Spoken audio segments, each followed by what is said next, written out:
Pride, tradition, heart-pounding action, heart-pounding action, gut-wrenching play, gut-wrenching, bone-rattling thrills. North Laurel football is now on the air with our team of broadcast pros, Joel, Adam, and Jerry. Presented by London Power Equipment, Kentucky Farm Bureau Agent Jimmy Storm, EC Porter IGA, Second Mile Behavioral Health, Excel Physical Therapy, Laurel County Sheriff John Root. Also thanks to Gondolier Italian Restaurant, Petrie Dental Services, Heaven's Hour on your radio, and Fat Butts Barbecue. Now, from our team to your home, here's game action from the Jaguar Broadcasting Network.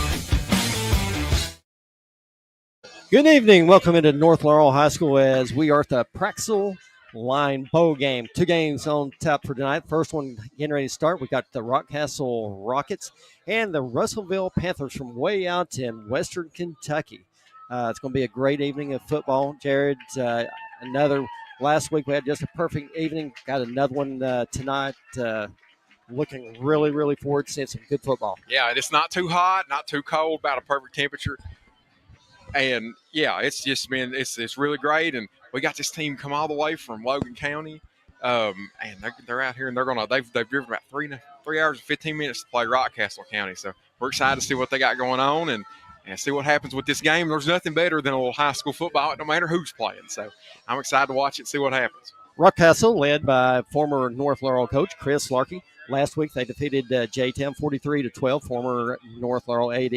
Jamie Durham, I think, is up there pulling that duty up there. Big win up 43-12. Russellville, last week, they took on Davis County.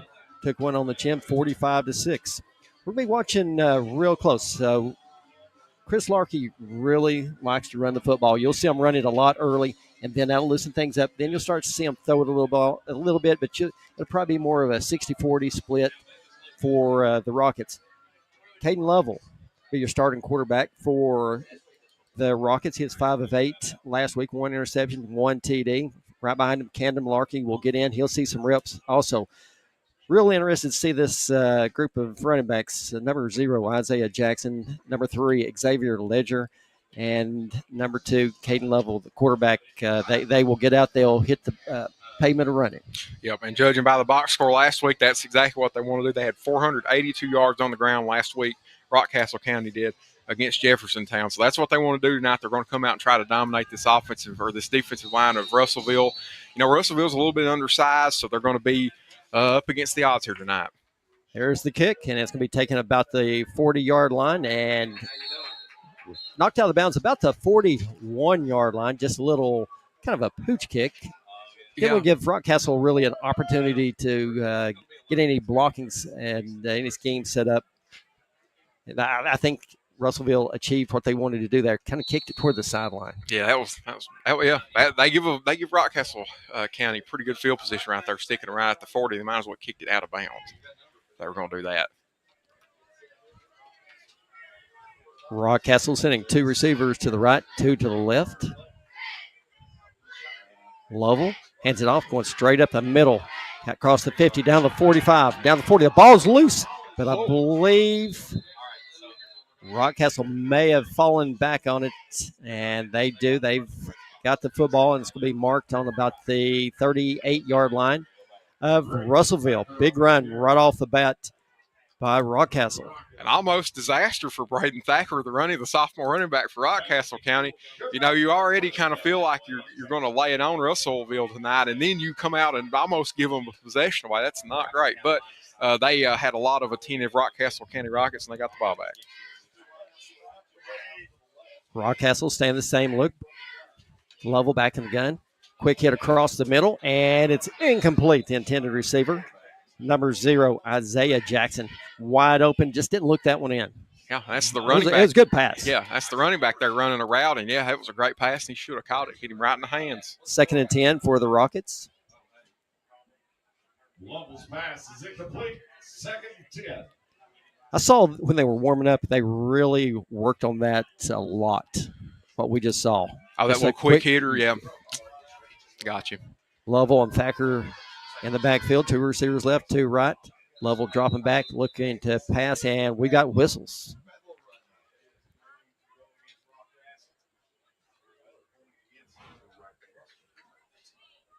waiting the call. And it looks like it may have been offsides. It was. Wow. On defense. Tough break right there for the Panthers. Yeah, you don't want to give them any yards. That is not a good mistake to make right there. Brings up 2nd and 5 for the Rockets.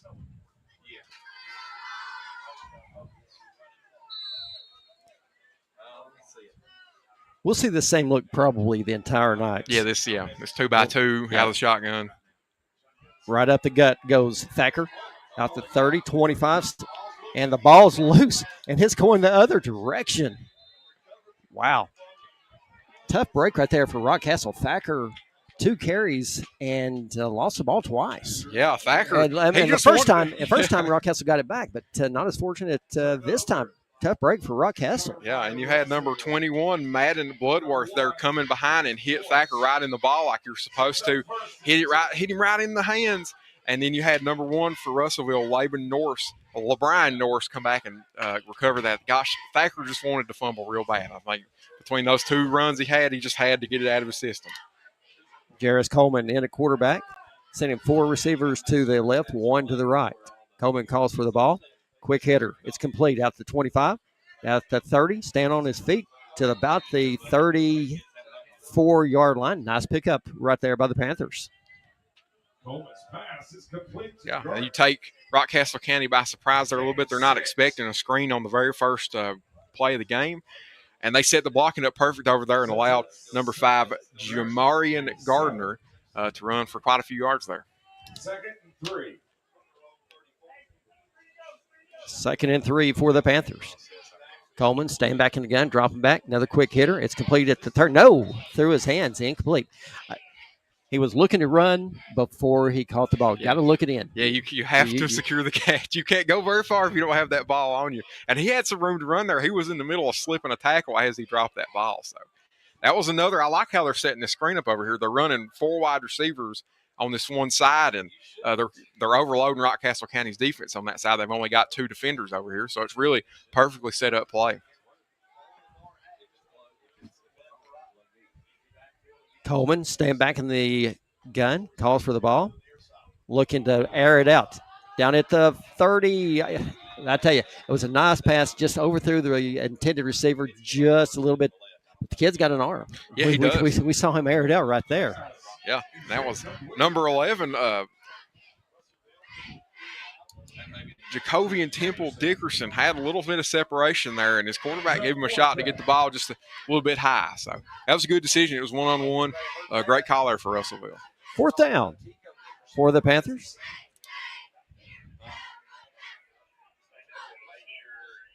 Back deep is Lovell for the Rockets, standing on their own 35-yard line. High snap, ball's up. Nice punt. Nice punt over Lovell's head, and a big Russellville bounce all the way down to the 10-yard line, and he backs away from it.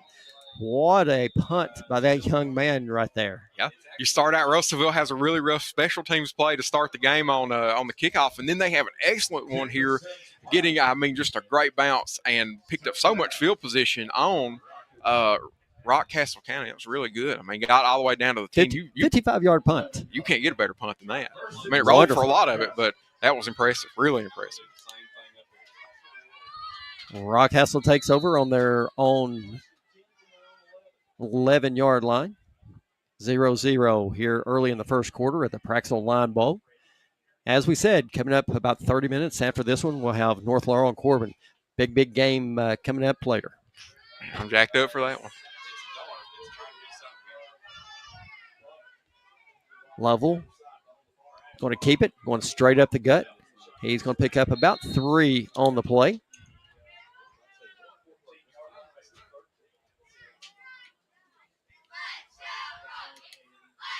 Second and 7 for Rockcastle. And Russellville's defensive line did a great job there containing Lovell, because that's, the quarterback taking it up the middle like that, it's pretty difficult to stop. And their defensive line did a great job despite being a little bit undersized.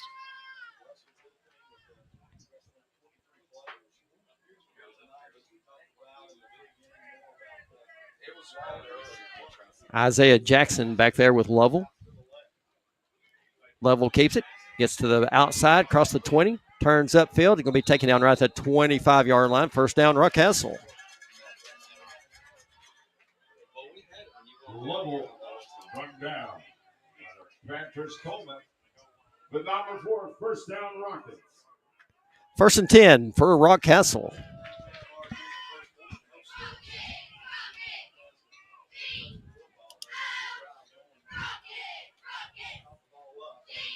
And this is a typical Chris Larkey football team. Right up the gut.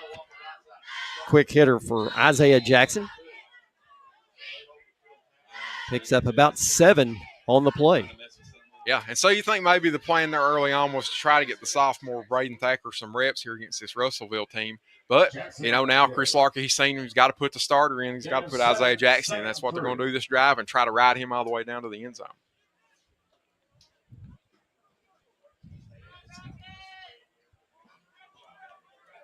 Second and 3. Lovell calls for it. Quick hitter across the middle again and nearly intercepted. I tell you, we've seen that twice and we've seen 2 drops. It's there that they're just looking to run before they secure it. Intended receiver was Xavier Ledger there. Yeah, and Xavier Ledger is another one of those big-time rusher for this Rockcastle County team who just dropped it. I mean, just straight up, just dropped it. Hey, and the quarterback hit him perfect. Hit him right in the both number. those passes have been absolutely perfect. Absolutely perfect. And that's good, too. I mean, those are good design plays. Lovell and Jackson in the backfield. 2 receivers right, 2 to the left. 3rd and 3 for the Rockets. Lovell with the ball. He keeps it. Heads straight up the middle. Across the 35, 40. Out to the 45-yard line. First down, Rockcastle. Lovell on the keeper. I don't know what's going on with it now.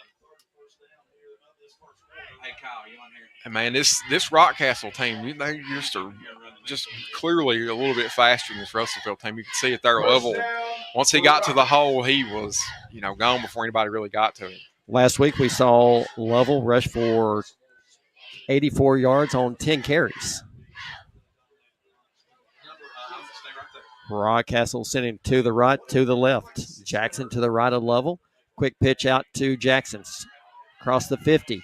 Cuts upfield, across the 45. That's enough for a first down, but we've got laundry all over the field. And that is a hole over there on the the right side of that offensive line. Carry. There's a flag. Push them back 10. And, I mean, they were absolutely having a battle over there on that right side. So there was definitely a hold over there.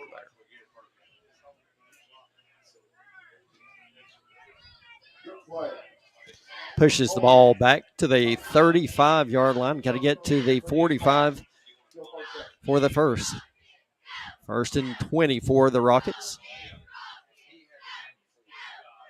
Jackson sets up to the left of Lovell this time. 2 receivers right, 2 to the left. Lovell calls for it. Quick pitch to the left. Jackson cuts upfield across the 35, out to the 40, staying on his feet, and he's taken down right at the 43-yard line. Pickup of 7. Now they're going to give him one more 8.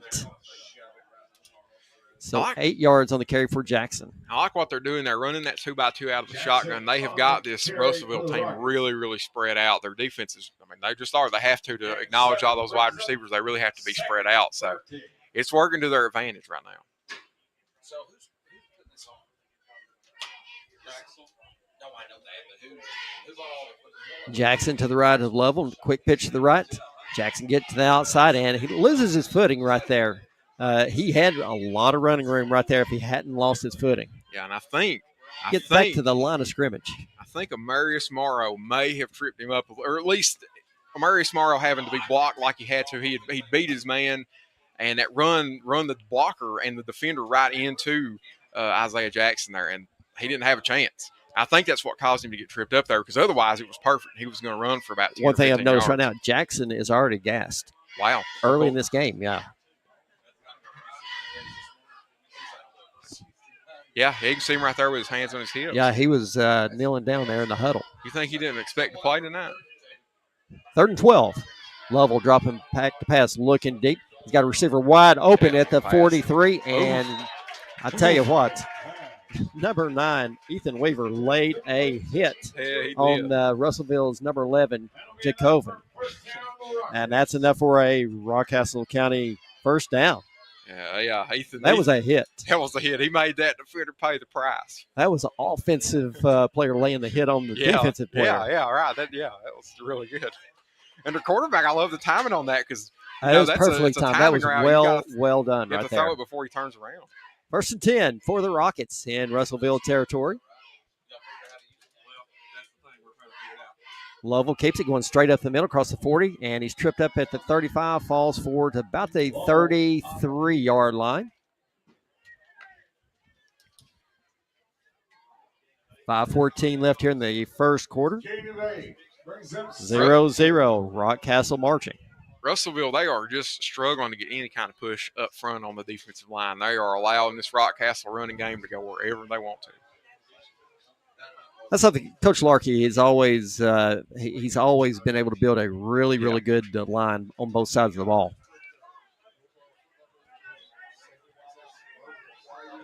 Lovell dropping back, looking pass. Receiver wide open at the 24. It's caught out to the 20. Stand on his feet down to the 16-yard line. Another first down. Rockcastle really impressed with the arm of Caden Lovell. Right there, and your curl flat defender who's supposed to be on 21 right there. That's who is that? Braden Thacker. He's supposed to be on him, taking him all the way out to the sideline, but he didn't follow him far enough, and then there wasn't the help was all the way 10, 15 yards downfield behind the Russellville defender. So that was an easy pitch and catch and a great throw too. Ball spotted on the Russellville 16-yard line. Jackson in the backfield. He gets it going straight up the middle. 10, 5, trying to make a move. He makes two man miss, and he dives in the end zone. Touchdown, Rockcastle. Great run right there by number 3, Xavier Ledger. You could just kind of feel that one as he was going. Nobody was going to stop him. I'd say it was a great run. Hit a couple cut jukes and spins, and he had everything in the tool. Everything he's got in the toolbox he used on that run and scored. Jared, I like the toolbox spot.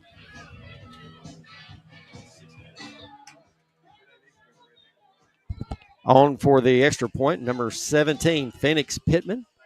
1 of 3 on extra points last week. Kick is up and right down the gut. Rockcastle strikes first early here in the first quarter. 7-0 over Russellville.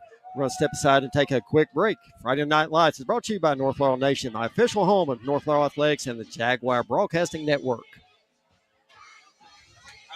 Gondolier Italian Restaurant of London is a proud supporter of North Laurel Athletics. Locally owned and operated, Doyle Jones and his family and staff use only the freshest ingredients with the largest menu selection around. Here are just a few of the things folks are saying about Gondolier. Fast, friendly service. Everything was delicious. While another satisfied customer says great service and staff. The food is amazing and has yet to disappoint. GondelierofLondon.com. North Laurel and Gondolier are a winning team. Welcome back to North Laurel High School as we're at the Praxel Line Bowl. Game 1, Rockcastle and Russellville. Game 2 coming up later on tonight. Corbin and North Laurel. Looks to be a great ball game. Yeah, man, we're going to have a good crowd here tonight, too, because Corbin, North Laurel, their fans our fans always come out. Corbin's got a lot of fans. It's going to be a fun night. Russellville's up front guys better be ready. And that's something we typically see right there. And the ball is going to go out of bounds at the 27-yard line. Something that we saw at North Laurel when Coach Larkey was here. We didn't see a whole lot of deep kicks. He had his kicker really placing the ball in just certain areas of the field. They were really good at it. The only problem, that happened quite a bit, and the opposing team got a lot of good starting field positions. So why wouldn't you just kick it deep? don't do all that funny stuff over on the sideline. Just kick it deep and have good special teams is what I would do. But now that's two different philosophies. 1st and 10 for Russellville from their own 35-yard line. Coleman back in the gun. 2 receivers to the left, 3 to the right. Dropping back, quick hitter. It's complete at the 40. Staying on his feet, and he's going to be taken down just shy of the 45-yard line. Pickup of 8 on the play. That time, Russellville are taking advantage of some space left on the outside by Rockcastle County. They give them, pretty much 5 or 6 yards, and the receiver did the extra couple yards. So Rockcastle County's going to have to come up on the line of scrimmage a little bit.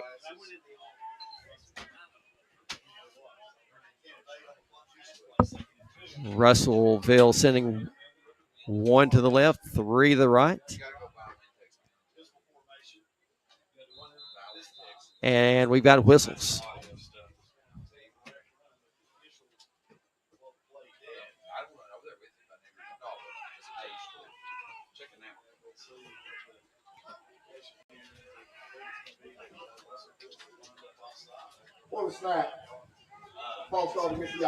False start on Russellville. Going to back it up 5. And that's a tough mistake there. You're in a second and very, very manageable. That's a pretty easy one to convert a second and 2. And now, you lose that 5 yards. You lose that 5 yards you earned.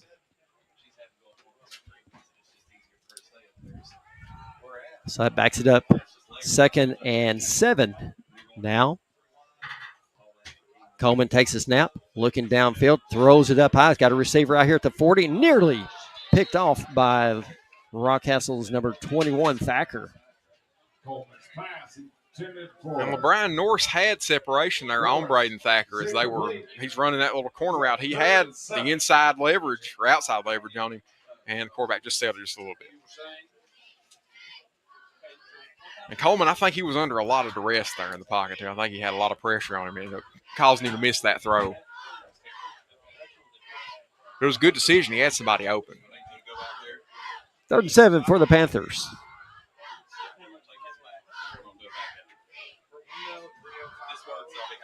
Coleman and Gardner in the backfield.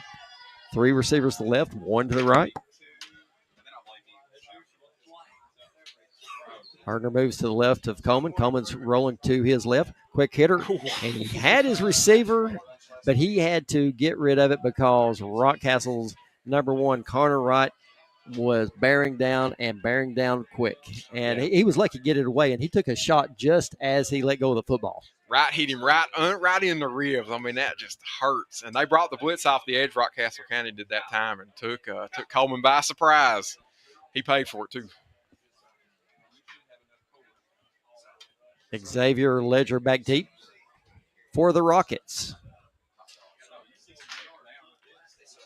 As Russellville's in punt formation. Good snap. Low kick. It's going to hit at the 40. And it's going to be taken at the 30. Nice first move out to 35. Gets to the left side. Across the 40. He's got running room. He's got blockers. 50, 45, 40. He's going all the way. That's going to be a touchdown. Rockcastle. Wow. 70-yard punt return by number 3, Xavier Ledger. Yeah, you had about 3 or 4 Russellville. The defensive line of the punt formation for Russellville, about 3 or 4 of them were laying on the ground, I think, almost the entire play. And about the time they got up, Ledger was gone. Russellville, their punt coverage fell completely apart. And half of it was on the ground, so that's rough. So Rockcastle puts 6 more on the board in less than a minute. Yeah, that's crazy.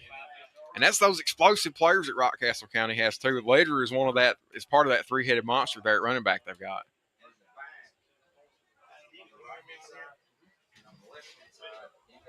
Good snap. Kick is up. Low line drive, and it's good. 14-0. Rockcastle. We're going to step aside for a quick 30-second break. Who doesn't love a smile? At Dr. William Todd Petrie Dental, we care about you. While comparing costs for dental services, always read the fine print. At Petrie Dental, there are no hidden costs, and we are now accepting new patients. Plus, most major insurances are taken. Free exams, high-quality dentures. Don't wait. Petrie Dental, north of London on US 25, 606-843-6476. A proud supporter of North Laurel. Welcome back to North Laurel High School. Rockcastle on top of Russellville. 14-0 early here, or late, rather, in the first quarter. Rockcastle puts up another quick 7. on that punt return. I tell you, that was just drawn up perfect. You could see a line of Rockcastle blockers all the way down the field. Right. He fielded over here on the far side of the field and come back across. It was perfect.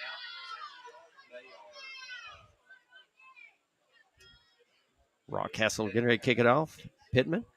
High kick. It's going to be taken at the 25. Out to the 30.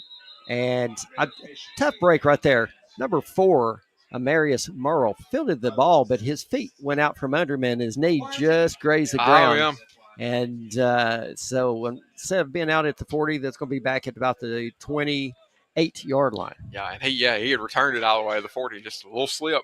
And so there's the kick off executed right. When you get it, you got to get it far enough away from the sideline that they can't just let it roll out. So, it ended up working that time. If you had the coverage right on your kickoff team, that would have been, they'd have stopped them at the 25 and they'd have had bad, pretty average field position. Coleman back in the gun. 4 receivers to the right, 1 to the left. Coleman calls for it, dropping back, looking to pass, and he is going to be taken down at the 21-yard line. I tell you, there was nobody stopping that defensive line of Rockcastle. No, and I don't know why they didn't try to set the screen up on this side again, because they've got the same look where Rockcastle County's not really shifting all their defenders over to this 4 wide receiver side. They should have just run that screen again and blocked the 3 people that are over here. I think that would have worked out better for them than what that was, and they didn't get sacked. Actually, Coleman was really keying on the receiver on the far side of the field. He never looked over here to the 4. So he's giving away what he's doing. Yeah, never even at. Yeah, that's right. Yeah, stirring his receivers now. Gardner in the backfield with Coleman on the right. 3 receivers to the right, 1 to the left. Quick hitter across the middle, and there's another drop pass by number 2, Tywan Gordon. And I'll tell you what happened right there. Yeah. That was a great pass. He had it in his hands. He actually turned and saw the Rockcastle linebacker coming at him, and he just bailed. Yeah, he thought he really did. He bailed on the play. He said, "I'm not." That was a business decision. He knew he had Braden Thacker burned down on him. And he said, "Not tonight." Yeah, not tonight. Bless his heart. Yeah. That's okay. I don't blame him. And that's a senior right there that did that. Gordon's a senior for the Panthers. Coleman back in the backfield, sending 3 to the right, 2 to the left, calling for the ball. Dropping back in. I tell you, all kinds of pressure right there by Rockcastle. And he's taken back way back down on about the 14-yard line. You had Camden Larkey on the safety blitz there, and Russellville just did not see it coming. They brought it late. Camden Larkey was looking like he was in coverage, kind of creeped up toward the line and came right at the last second before they could get the protection set to block him. What's going to have to happen here? Yeah. Coach Larkey is going to do this all night. Yeah.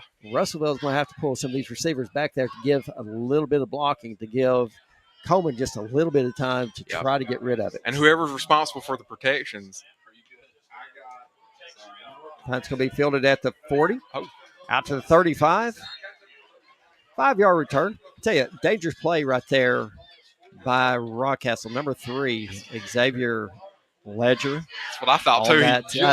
He caught it on the run, so that's hard ball to really field when that ball is going end over end like that. He caught it between his knees. I mean, you're a fingertip slipping away from that ball being on the ground, and Russellville running the other way with it. Yeah, that was a hard call. But back to the Russellville protection. Whoever's responsible for protections up front, whether it's the offensive line, the quarterback, running back, whoever, you need to leave that running back in there to block that extra, the blitzer, because that's who's going to be covering that running back. They've got 5 up front, and with those safety blitz, it's not going to work. Yeah.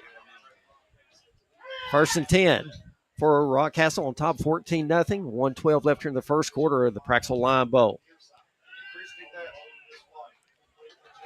It's complete out to the 30, 25. That's probably going to be right at the first down marker, maybe just a little short. It depends on the mark. And they are saying, yep, just shy. 2nd down in inches, basically. I love the creativity there by Coach Larkey, getting your best player the ball in a spot that's kind of not usual for him, because usually Jackson is the running back just taking a handoff. that time they run a little screen to the outside and let Jackson do work and show his speed from that position. So it's a creative way to use all that explosiveness they have on this offense. Second and short for the Rockcastle Rockets. Lovell and Thacker in the backfield. One receiver to the left, three to the right. Lovell rolling out, and he's just going to tuck it and run. Across the 25 down to about the 21. Enough for another Rockcastle first down. It was a great decision by Lovell there. He catches the Rockcastle County flat zones on the right side, kind of sleeping. They were really not paying attention to him. And he said, well, thank you, guys. I will take this first down. And that is going to do it for the first quarter play. Rockcastle with a 14-0 lead over the Panthers of Russellville. Friday Night Lights is brought to you by North Laurel Nation, the official home of North Laurel Athletics, and the Jaguar Broadcasting Network, along with WJTE 98.5.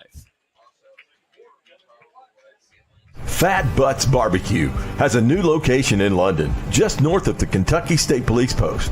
Find our amazing menu on Facebook and online at fatbuttsbbq.com. That's PhatButtzzBBQ.com. Whether it's a hankin' for some loaded nachos or pulled pork or sliced beef, also don't forget our delicious blown-up burnt-ends and our outstanding ranch-based potato salad. There are so many mouth-watering menu items you'll just have to taste and see for yourself. Fat Butts, lunch or dinner. US 25 north of London in the Pittsburgh Plaza. Phone 606-712-4026.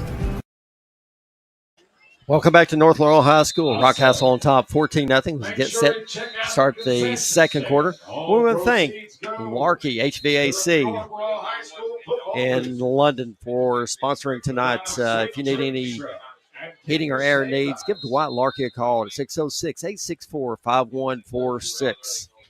Also, EC Porters, IGA in London. Owner Stuart and Ernest Madhouse have always took great pride in the fact that they are locally owned business. And because of that commitment, they've taken great care of generations of local grocery customers. IGA in East London on 4th Street. Love their local student athletes. First and 10 for Rockcastle on the Russellville 22-yard line. Quick hitter across the – it's complete. 10-5, touchdown. Wow.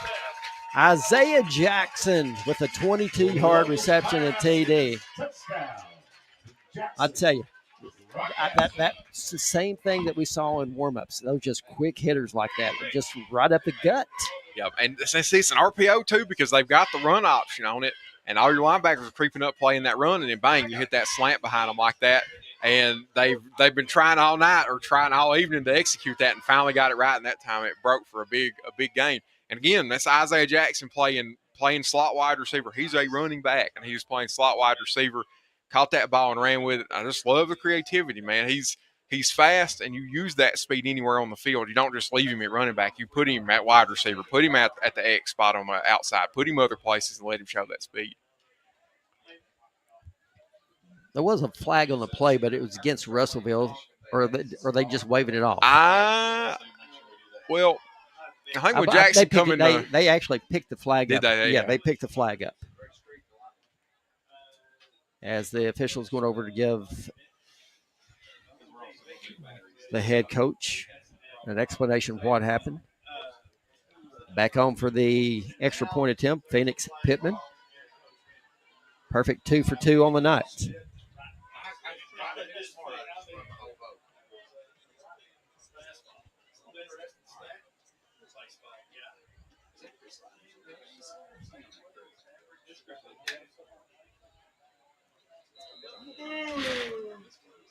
And we've had a flag thrown against the head coach of Russellville. Oh, really? Yes. Interesting. I wonder what that's all about over there. Just having a wonderful discussion, looks like. Yeah. Talking about how traffic was on the Cumberland Parkway. I don't know what he really has to complain about, because it's been a really clean played football game. Yeah, I don't know. Pittman on for the extra point. Good snap. And that one was good, I tell you. I thought that was good. It squeaked in just inside that right upright. I tell you, I thought that one got a paw. I thought he got a paw on that one, pushed it out to the right, but he was able to knock it in there. 21-0 early in the second quarter. And this game's kind of going like we thought it would. We thought Rockcastle would come in and just really dominate. Yeah, in Russellville, they're a 1A team, a small school. They don't have a ton of players, and they are really, really undersized. They've got some pretty small guys. And, that's just part of it. When you just ain't got as much talent and you play in a couple of divisions above you or a couple classes above you, it's just very difficult. But they're out here trying their guts out. And, it's not like Rockcastle's completely run them over. They have had moments where they've, had pretty good plays, but Rockcastle just knocked them out. And London Power Equipment. Power means power, and getting to know Brad and Jessica Baker and their friendly staff equals savings for you. Now supplying Ferris products along with our other awesome lines. We're your power source. LPE proudly supports our local athletes. Pittman back on to kick it away for the Rockcastle Rockets.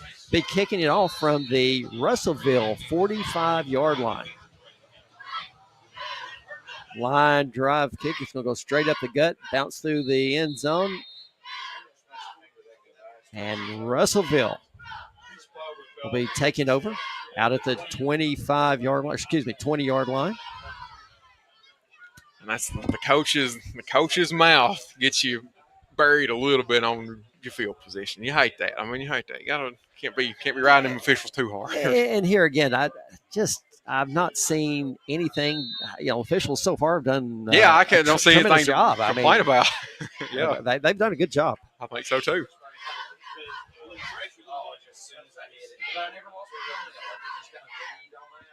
Coleman back in the gun. 3 receivers to the right. Man in motion to the right. 1 to the left. Staying. Quick hit out and it's complete at the 21-yard line. Out to 25, 30, 35, 40. What a move. 50, 45, block 40, block 30, 20, 10, 5. Touchdown, Russellville. 80-yard reception for the Russellville Panthers. Jacovian Temple Dickerson. He made probably 3 plays on their own. That would have been great.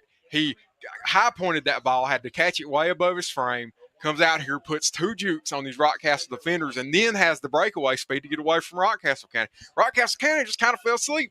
They weren't – they just didn't care. They let him walk on by. That's rough. Good for Russellville. On for the extra point, number 21, Madden Bloodworth, a senior. Good snap. Kick is up. And right down the gut it is. Rockcastle hanging on a 21-7 lead here in the second quarter at the Praxel Line Bowl. We're going to step aside and take a 60-second break. You're listening to North Laurel Nation on the Jaguar Broadcasting Network.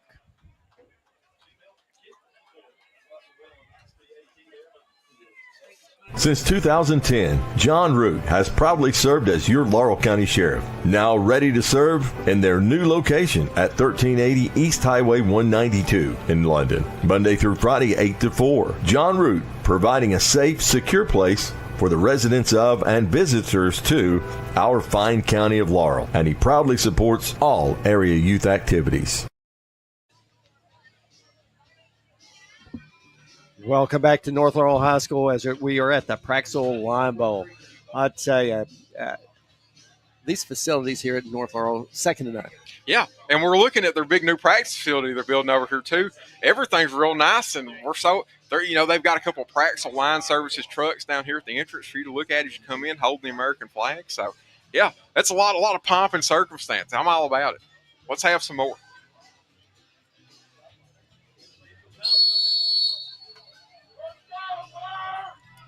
Alex Arnold on to do the kicking for the Panthers.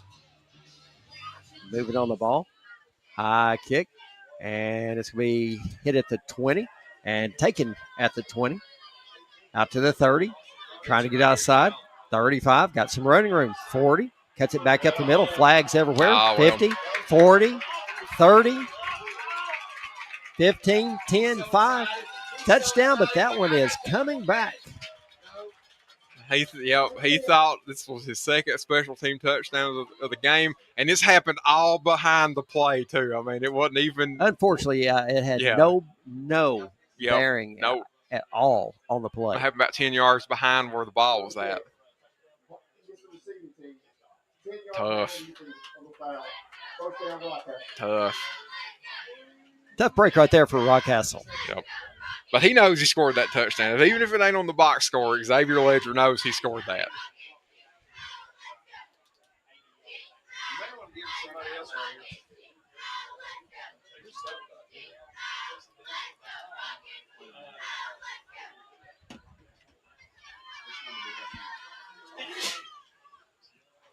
So officials stepping it off.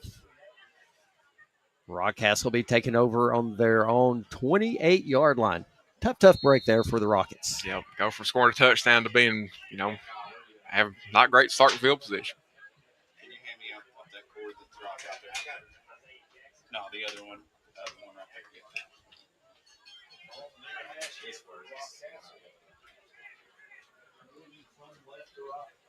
there. Camden Larkey in at quarterback. Handed it off to Thacker. Picks up maybe one on the play. For the Rockets. That was tackled by number 62. We don't have him on KHSAA, so I don't know who that is. I can't even say who it is, but he made a great tackle.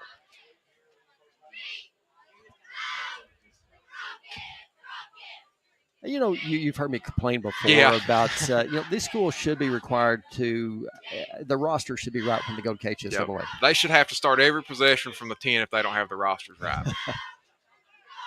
Larkey back in the gun. Two receivers left to the right. Thacker to his left. Gets it. He's running to the left. Quick hitter, and it's complete at the 30. And fighting, gets out to the 32, 33-yard line. Pass was just a little bit low. And, it was caught at his shoestrings. So that really caused him at Ledger to not really getting some good footing right off the bat. There wasn't a lot he could do. You're right. He caught it down around his ankles. He couldn't do anything. And I'm worried about our energy here for this Rockcastle County team. They need to step it up a little bit. This game ain't over. They're within 2 scores of you. Y'all need to get on it.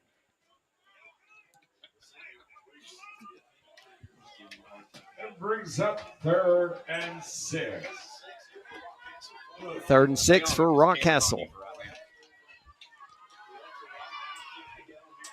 Larkey in the gun.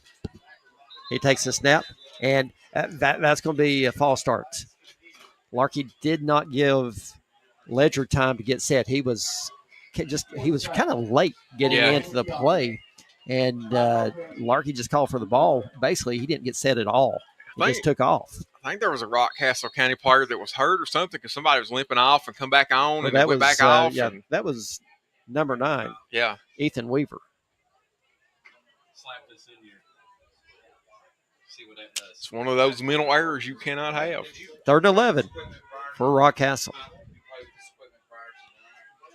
Jackson in the backfield with Larkey. 2 receivers left, 2 right. Larkey, quick pitch out to Jackson, out to the 25, 30, and he's knocked out of bounds. We're going to have a face mask right there. Oh, my goodness. That's going to be a face mask on Russellville. Oh, I hate that so bad for Russellville because they had a great defensive possession right there. They, had to stop. Jamarian Gardner is going to get flagged for that one.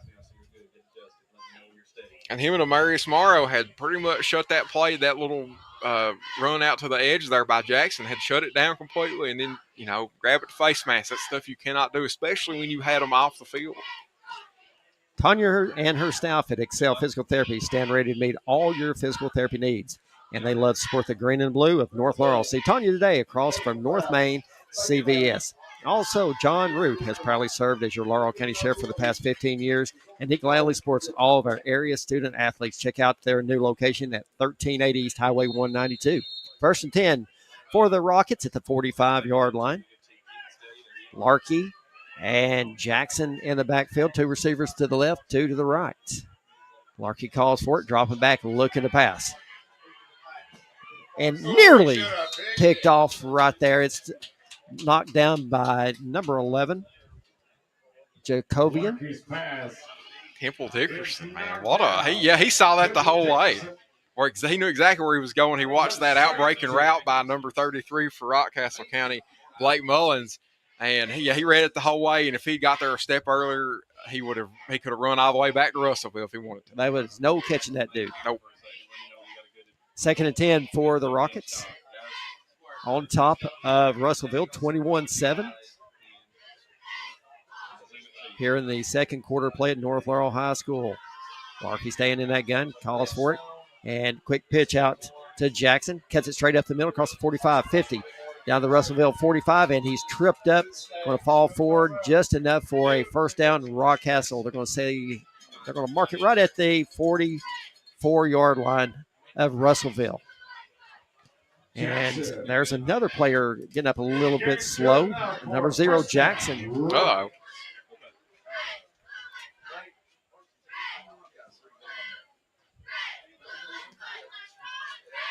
Weaver back in as receiver. Went out a little bit gimpy a couple of plays ago. Thacker and Larkey in the backfield. And we've got a timeout. Russellville will step aside and go with them. North Laurel Athletics and the Jaguar Broadcasting Network and WJTE proudly sponsors and putting this great show on for the North Laurel Jaguars. Gondolier Italian Restaurant of London is a proud supporter of North Laurel Athletics. Locally owned and operated, Doyle Jones and his family and staff use only the freshest ingredients with the largest menu selection around. Here are just a few of the things folks are saying about Gondolier. Fast, friendly service. Everything was delicious. While another satisfied customer says great service and staff. The food is amazing and has yet to disappoint. GondelierofLondon.com. North Laurel and Gondolier are a winning team. Newest local Kentucky Farm Bureau agent Jimmy Storm stands ready to assist you with any and all of your insurance needs. Jimmy is a North Laurel alum, and Farm Bureau is your place for insurance. Kentucky Farm Bureau agent Jimmy Storm, located in southern Laurel County, proudly supports North Laurel Athletics. Also, Second Mile Behavioral Health welcomes you to this broadcast of North Laurel football. The great staff here takes care in assessing your needs through positive, uplifting consultation, and they are proud to back the green and blue of North Laurel. 21-7 here in the second quarter of play. 8:26 left at the Praxel Line Bowl game. Coming up after this one, 30 minutes. We have North Laurel, Corbin. Big game, Jared. Oh, yeah. Gosh.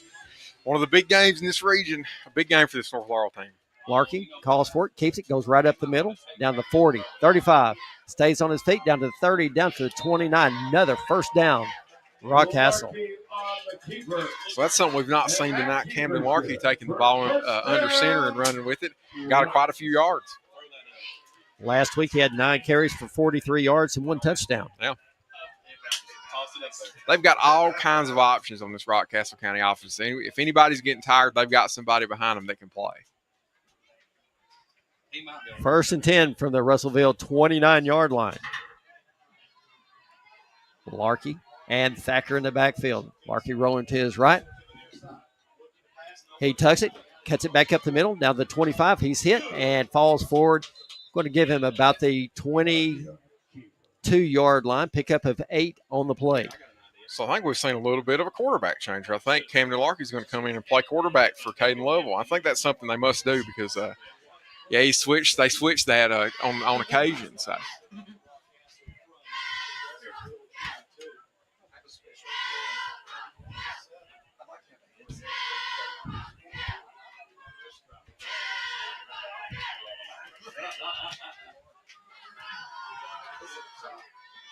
Larkey takes the snap. Oh, he's got a receiver wide open in the middle. It's complete. And it's knocked loose. Russellville somehow comes up with the interception, streaking down the sideline all the way down to the 50-yard line. Wow. What a turn of events right there, I tell you. It was in the receiver's hands and running and just popped loose right into Russellville's safety's hands, and it was the other direction. But we do have a flag on the play after the interception. Oh, no. Surely not. Well, I think it may have been on the return, so maybe probably holding or a legal block. It'll be one of the two. Yeah, but still get to keep possession, though. That's the big thing. But, yeah, man, an unfortunate break for Russellville right there. Gosh almighty. They're only down 2 possessions, and they're going to have the ball here somewhere around the 40 or 30. But one thing Russellville's going to have to do, they've got to find a way to slow down this attack of Rockcastle's defense. Yeah, they'll have to figure something out. Yeah. And that's what it was, holding on Russellville.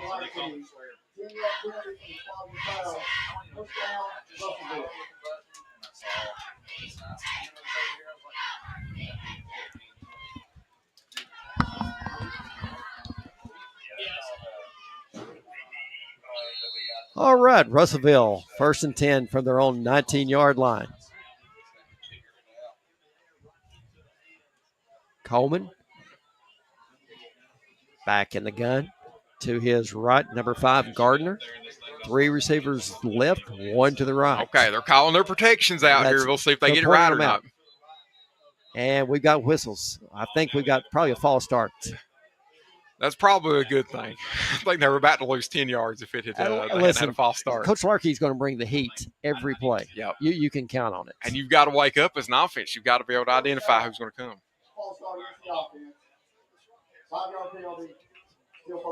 And they had that Russellville offense a little panicked out, too. That's why you got that false start, because they're like, oh, gosh, I got to get backed up here and make sure I get this protection set right.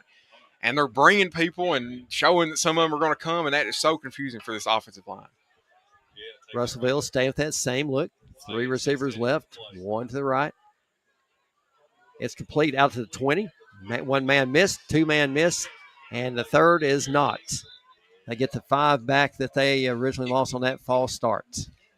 Jacoby and Temple Dickerson is trying his heart out to score for this team. I mean, he was trying everything in the world to break every one thing one of about it, he has the moves. He does. Yeah, he really does. Spots the ball just shy of the 21, so give him 6 on the play. I'm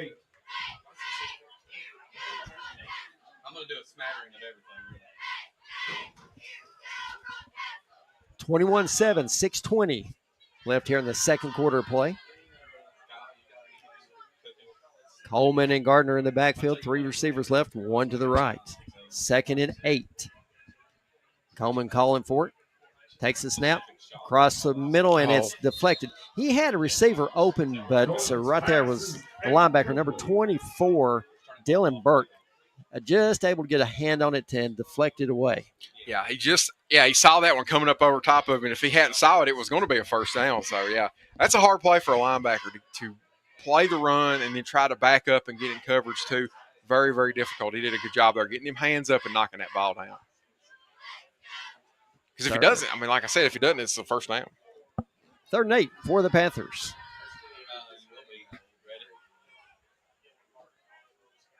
You do need a tripod to keep her steady. Emptying that backfield out. Yeah, it is. Rockcastle bring the heat right here. Yep. Coleman takes the snap, and here comes Rockcastle. And just, I tell you, Coleman got absolutely leveled as he cut loose. And it was cut loose or, he wasn't getting rid of it. It would be, about a 10-yard loss. He threw it about 10 yards over the intended receiver. That was a very bold decision to go 5 wide against this Chris Larkin team. Yeah. They have got to keep a running back there to give him some protection. Yeah, and Chris Larkin, he's not bringing more than 5. He's bringing 5 people. So you've got 5 blockers back there. You've got 5 offensive linemen. They're just not identifying what's causing them so much trouble is they're looping those linebackers. Ledger back deep. And the ball's going to hit at the 40, and Russellville caught the ball in the air, and it was going to take a favorable bounce for Russellville, but number 8, Kadarius Boyd, just ran and took it out of the air. Yeah. Probably cost himself at least 5 to 7 yards. At least. I guess maybe they thought they were trying to keep Ledger from getting the ball again and returning it, but still I'd let it roll at least. He probably wasn't going to return it. Good starting field position for the Rockets. 5:50 left here in the second quarter of play. Ball's marked on the 46-yard line of Russellville Panthers. Lovell back in at quarterback. And we got flags.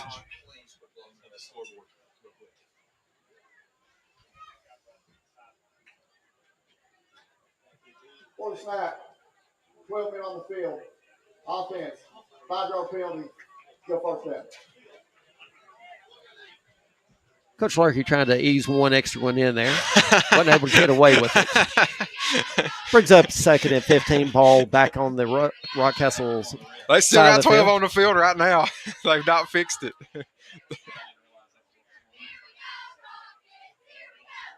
No, they got 11. Did they get? Oh, they got 11. Okay, I just can't count. Lovell takes the snap, hands it off. There's a face mask, big time on number 6.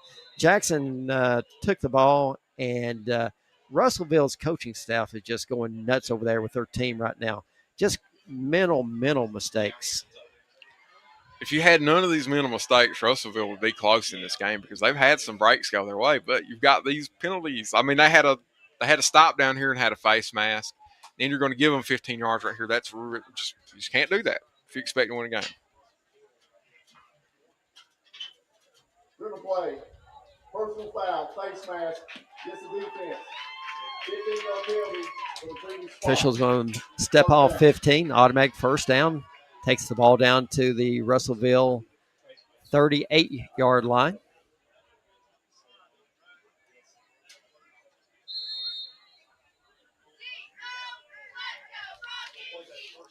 Jackson in the backfield alongside Lovell. One receiver right, one left. Jackson gets it going straight up the middle. Across the 35. He's hit it about the 32 and pushed back, and they're going to give him the 32.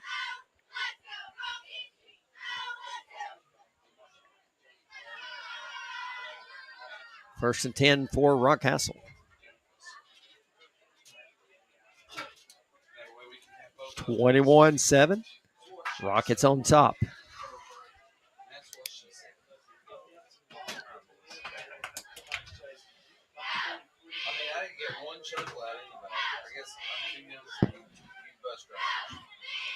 Jackson to the right of Lovell. Jackson can get it going straight up the middle. Keeps turning. They're going to give him the 30, and that's it. Going to pick up 3 on the play, bringing up 2nd and 7. I'm interested what they're doing with the quarterback situation because now you've got Lovell back in the game for Rockcastle County. So this is well, you want to try to get a little bit of experience in games like this. You want to try to get a little bit of experience and try to get some snaps for the sophomore, Camden Larkey. At some point, he's going to be the starter. So, yeah. And exactly right. You never know when somebody's going to go down with an injury. So, Coach Larkey does a good job trying to get his team prepared, trying to get that depth built a little bit. Lovell hands off to Jackson, gets the outside across the 30, 25, down inside the 20, and he's thrown down about the 17-yard line. Another big run right there by Rockcastle's number 0, Isaiah Jackson. And Rockcastle County is doing a great job identifying which side of the line that Russellville does not have as many people, and they kind of overloaded one side, and they're running the other way, and they've only got 2 people to beat, and and Jackson's so fast that he's going to run past all of them. And then you had 21. Braden Thacker putting a great block on him outside too. So just it's good coaching by Rockcastle County. First and 10 from the Russellville 17-yard line.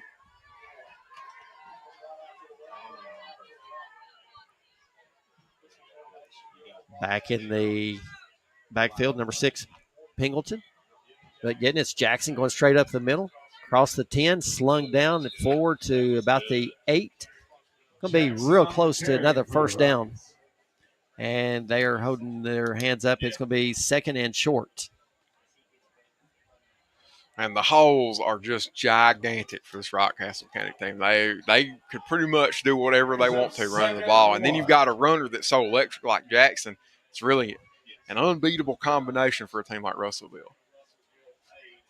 2nd and short for the Rockets. 3:52 left here in the second quarter. Rockcastle looking to put 7 more on the board. Lovell to Jackson, and nothing there. That's going to be a big loss right there.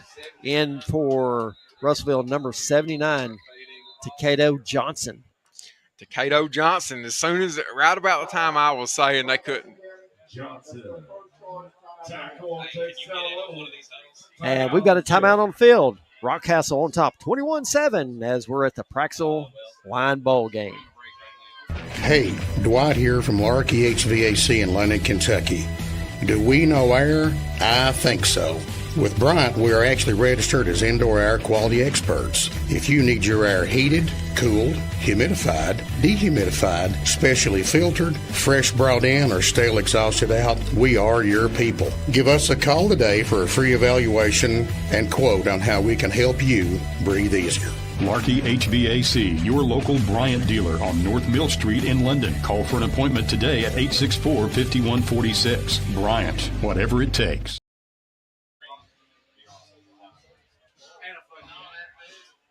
21-7. Rockcastle on top of Russellville. Late here in the third quarter play. Rockcastle wants to put a few more points up on that board before they head into the locker room. Big game coming up after this one, 30 minutes. Once the teams clear the field, we'll have North Laurel and Corbin. North Laurel is looking to end a long streak against Corbin. I wouldn't say a long streak, but a 6-game losing streak. Going back today, we'll hit all that in our pregame, but I tell you, North Laurel would love to pull off a huge win here tonight against a always really good Corbin football team. We'll try not to give too much for a pregame away, but I'm jacked up. I mean, I'm excited. I think, this North Laurel team's got a lot of potential. The unknowns are what is so interesting about this because we don't know what's going to happen. They've got to play this game, so I'm excited to see what happens. 3rd and 3 for Rockcastle.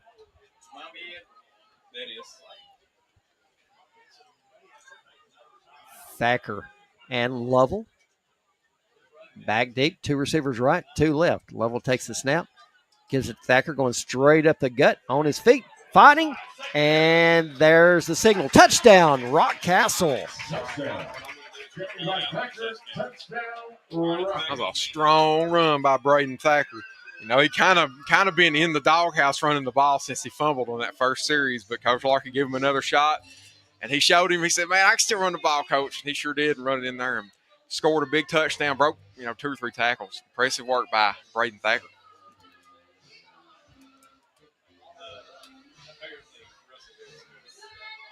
Rockcastle, I tell you, it's good to see this. Called many games for Coach Larkey, and I tell you, I've always said it, he just plays smash mouth football. Yep.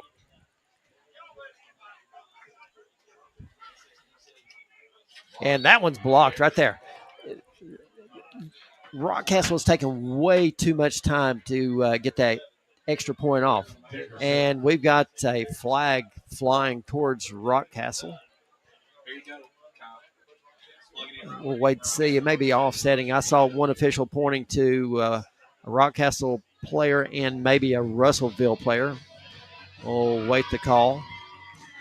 Nonetheless, 27-7. Rockcastle on top of the Panthers of Russellville. And, Rockcastle County, they were the snap was slow. That's a big part of it. But the other thing is they're just not blocking 17 off the edge for Russellville. He about got the last one. Yeah, he's been off the edge. I think every extra point they've kicked, he's been in the range of blocking. I mean, he about got that one and then definitely got that one. So they got to wake up there and blocking them. Shift the line that way or something. So unsportsmanlike conduct on both teams, offset. Rockcastle to kick it away, up 27-7. Here late in the second quarter.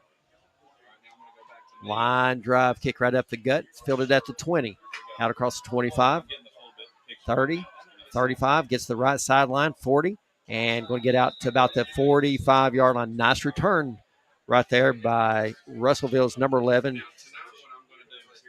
Temple Dickerson. And he's one of the few Russellville players that's got speed beyond the field at Rockcastle County. Because him and a few other ones, they've got that speed, and he showed it right there. Was able to pick up a pretty big game.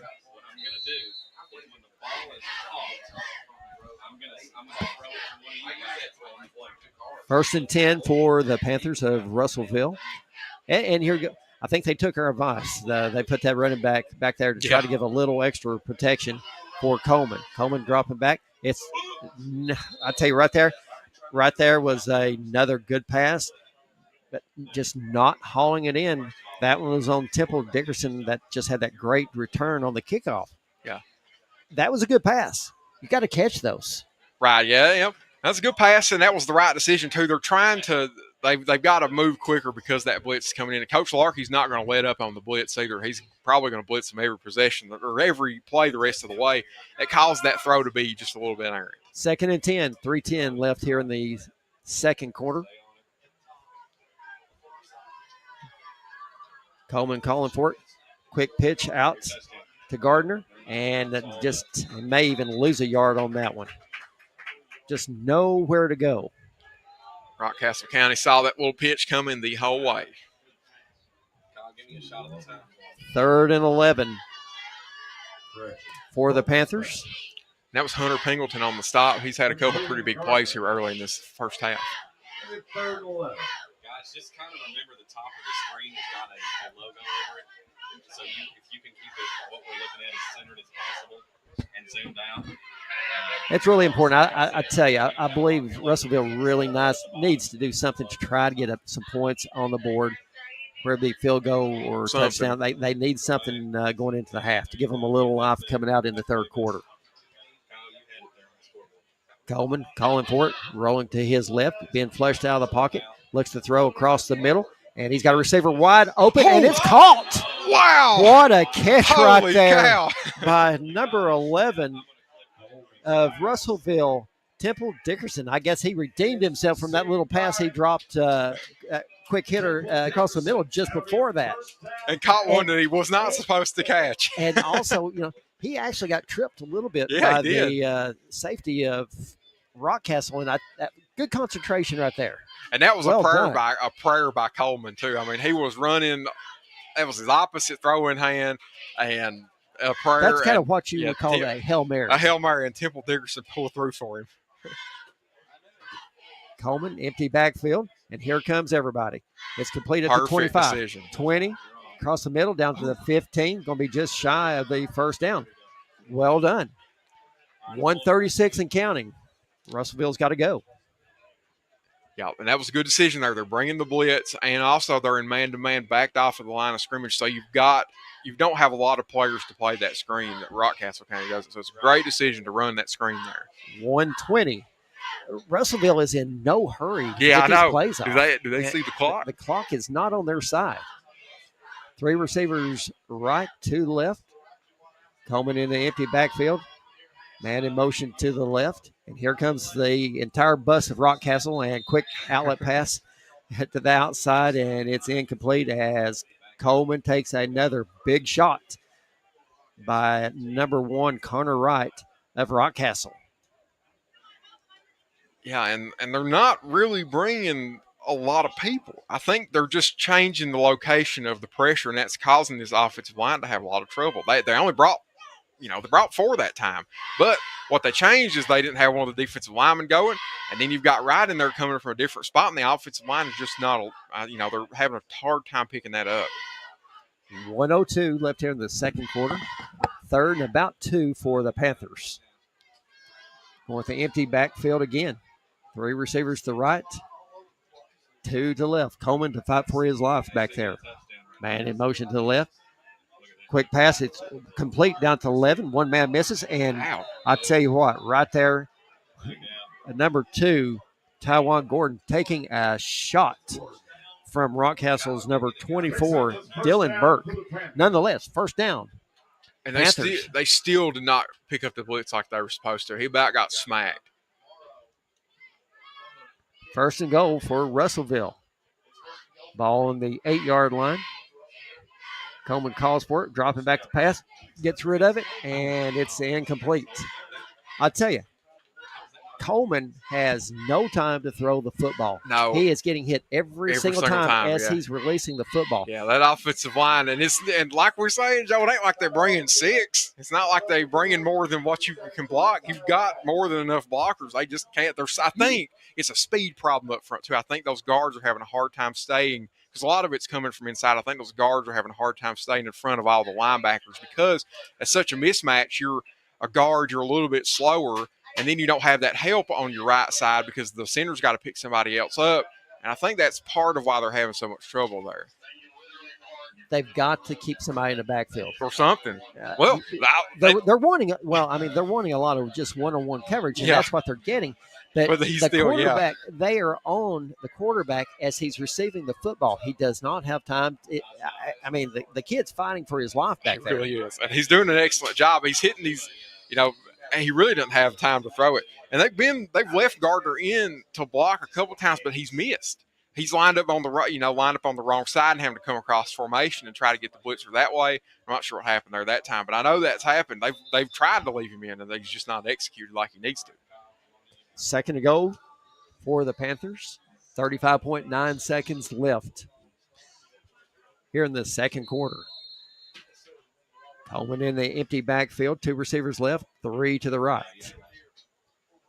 Calls for it. He's going to keep it going right up the middle, and there's nothing there. We got flags flying everywhere. Oh, no. Ball was loose. That's their markers. Excuse me. Timeout, maybe. Russellville.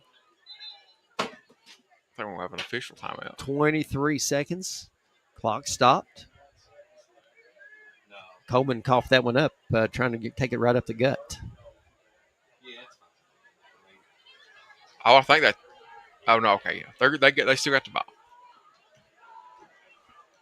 so they have to throw it here. These next 2 plays, you cannot run it again. Third and goal.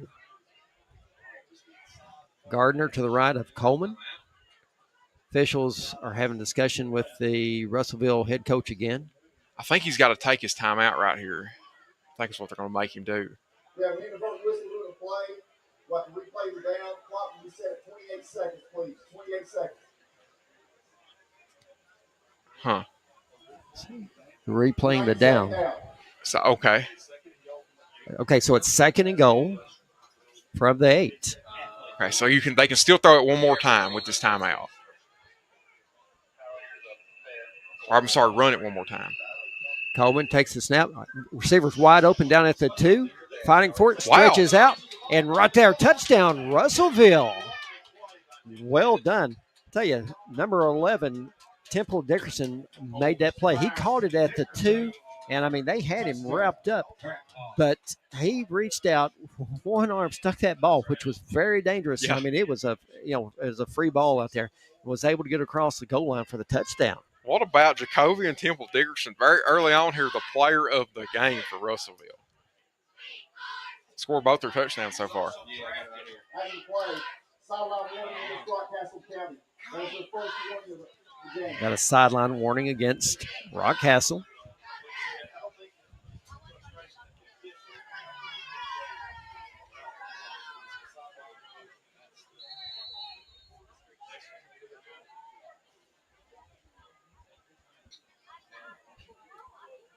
Madden on for the extra point. A little chip shot up, and there's a signal. It's good. 27-14 here near the end of the second quarter. I tell you, Russellville said, we're not done. No, and we felt like they were, but they're back. And we were talking down here when they were at midfield. They said, well, they need a score. And, man, they got more than just a field goal. They got 7 points. And now you're sitting down 2 scores here. Hopefully they're down 2. There's still 17 seconds left, so you don't never know what's going to happen here. But they may walk in the locker room only being down, 2 scores, being down 13, really 2 scores away from being in the lead. I don't think they expected to be here in Rockcastle County. Probably don't expect them to be in this game like that either. I want to thank Dwight Larkey at Larkey HVAC for being a big sponsor of this Praxel Line Bow. Give Dwight a call. Great guy, great company, been around a long time in Laurel County. If you need anything done to that heating and air, need a checkup, give him a call at 864-5146. Praxel Line Bowl. Great night for high school football. College football in full swing tomorrow. Had a few games last night, and tomorrow it's on. It's football season. Ooh. Here comes the kick, and just a little onside kick, and I tell you, real good job. Good hands right there by Rockcastle's number 15, Gavin Isaacs, to field it right at the 50-yard line. And if Isaacs doesn't recover that, Russellville was going to get it because they were on top of where that ball was going. So. Almost a perfectly executed onside kick there. I don't think you'll see Coach Largy take a knee. He may air it out right Yeah, here. I was going to say this is an excellent opportunity to try to grab some extra points here. You've got the ball just at the 50. It's a great way to just grab an extra possession away from Russellville here if you're able to score. 15.5 seconds left here in the second quarter. Thacker and Lovell in the backfield. Two receivers left to the right. Man in motion to the right. Lovell looking deep, rolling out to his right. Russellville giving chase. And he keeps it, lowers his head, gets down to the Russellville 44-yard line, out of bounds.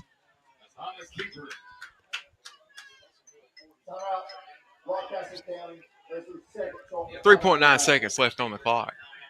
And they've robbed Coach Larky of about a second off the clock because he was calling that timeout well before the 3.9 second mark. He caught it at about the 5.2, 5.3 mark. So lost about a second there. At EC Porter IGA in London, owner Stuart and Ernest Madhouse have always took great pride in the fact that they're a locally owned business, and because of that commitment, they've taken great care of generations of local grocery customers. IGA in East London on 4th Street. We love our local student athletes. Also at London Power Equipment, power means power, and getting to know Brad and Jessica Baker and their friendly staff equals savings for you. Now supplying Ferris products along with our other awesome lines. We're your power source. LPE proudly supports our local athletes. So if you're Rockcastle County here, you're blocking 6, you're blocking that running back, and you're running 4 streaks at the end zone and toss it up to your best receiver and hope he catches it. Let Level show that arm off.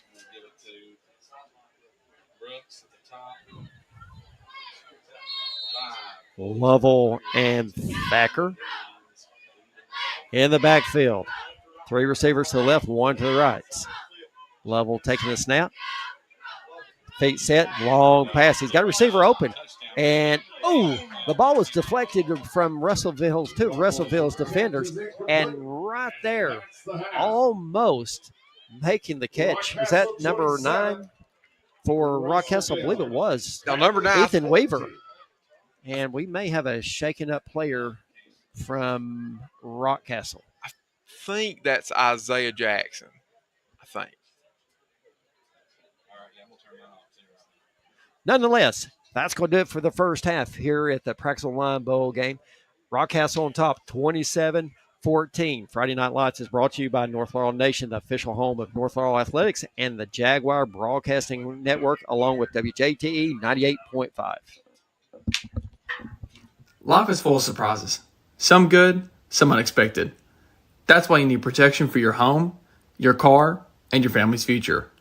I'm Agent Jimmy Storm, your local Kentucky Farm Bureau agent, and I'll help you find personalized coverage that fits your needs and your budget. Call me today at 606-528-2030 for a free quote and a peace of mind. At Second Mile Behavioral Health, we're here for you in every way possible. We're trained professionals in the mental health field, and we care. We believe in targeted case management and community support. We assess cases like mental health, substance abuse, parenting, anger management, and domestic violence. We take your needs seriously. You can find us on social media or go to secondmilebehavioral.com. Our phone number, 606-657-5504. Matthew chapter 5, verse 41 says, "And whoever compels you to go 1 mile, go with him 2. That's us, Second Mile Behavioral Health. XL Physical Therapy at 87 CVB Drive in London. Eliminate pain, improve mobility. We even offer stroke recovery, sports recovery, and we can help you avoid surgery in some cases.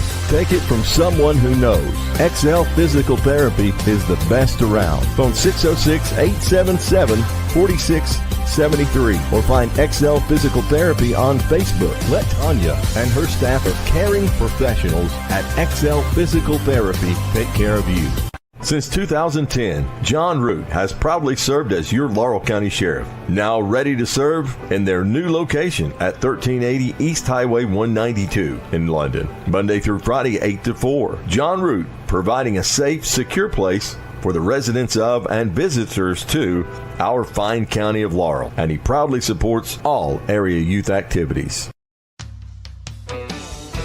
At E.C. Porter IGA in London, owners Stuart and Ernest Matt House have always took great pride in the fact that they're a locally owned business. And because of that commitment, they've taken great care of generations of local grocery customers. E.C. Porter IGA in East London on 4th Street, where we love our local student athletes and their families.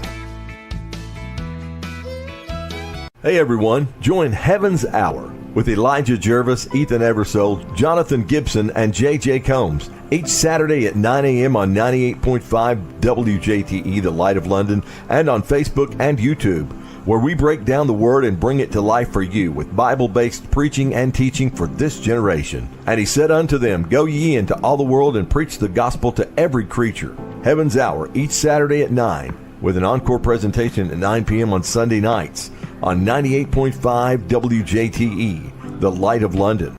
At London Power Equipment, power means service, power means protection, and most of all, power means power. Power. With technicians certified in Briggs, Kawasaki, Kohler, and Honda. And we offer for sale brands like Grasshopper, Echo, Husqvarna, DR, and Generac. We service and repair most outdoor power equipment brands. And if it's work gear, we've got you covered too. With arborist, forestry, and lineman gear. At 1680 Highway 192 East, we're open weekdays 8 to 5. With options for financing, we are locally owned and operated. Find LPE on Facebook or phone 606-389-5535 for London Power Equipment.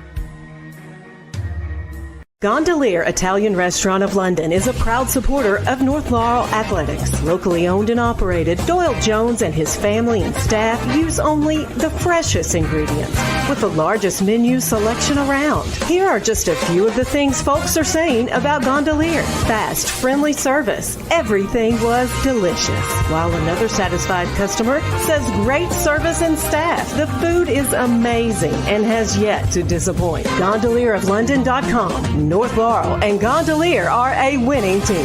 Who doesn't love a smile? At Dr. William Todd Petrie Dental, we care about you. While comparing costs for dental services, always read the fine print. At Petrie Dental, there are no hidden costs, and we are now accepting new patients. Plus, most major insurances are taken. Free exams, high-quality dentures. Don't wait. Petrie Dental, north of London on US 25, 606-843-6476. A proud supporter of North Laurel.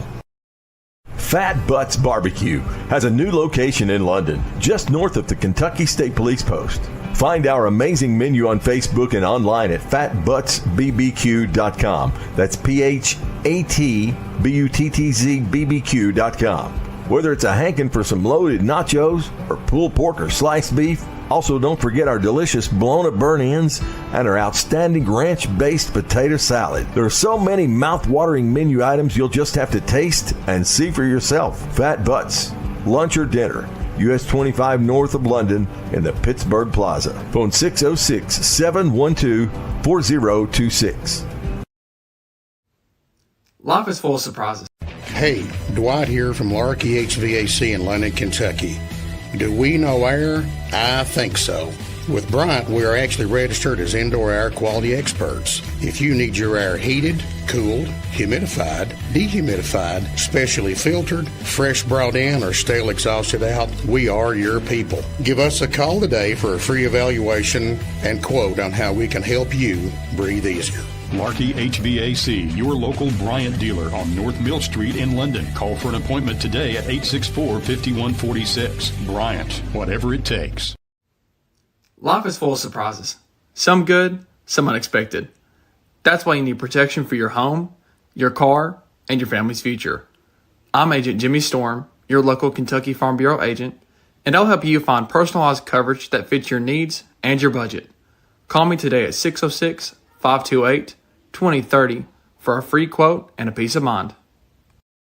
At Second Mile Behavioral Health, we're here for you in every way possible. We're trained professionals in the mental health field and we care. We believe in targeted case management and community support. We assess cases like mental health, substance abuse, parenting, anger management, and domestic violence.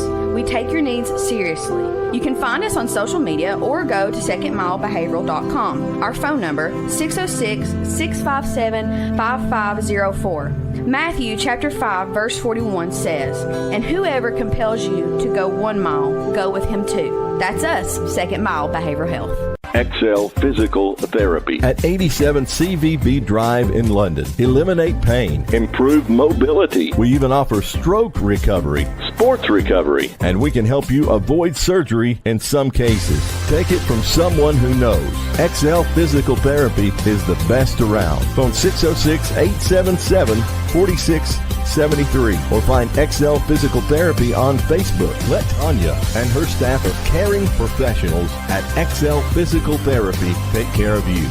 Since 2010, John Root has proudly served as your Laurel County Sheriff. Now ready to serve in their new location at 1380 East Highway 192 in London. Monday through Friday, 8 to 4. John Root, providing a safe, secure place for the residents of and visitors to our fine county of Laurel. And he proudly supports all area youth activities.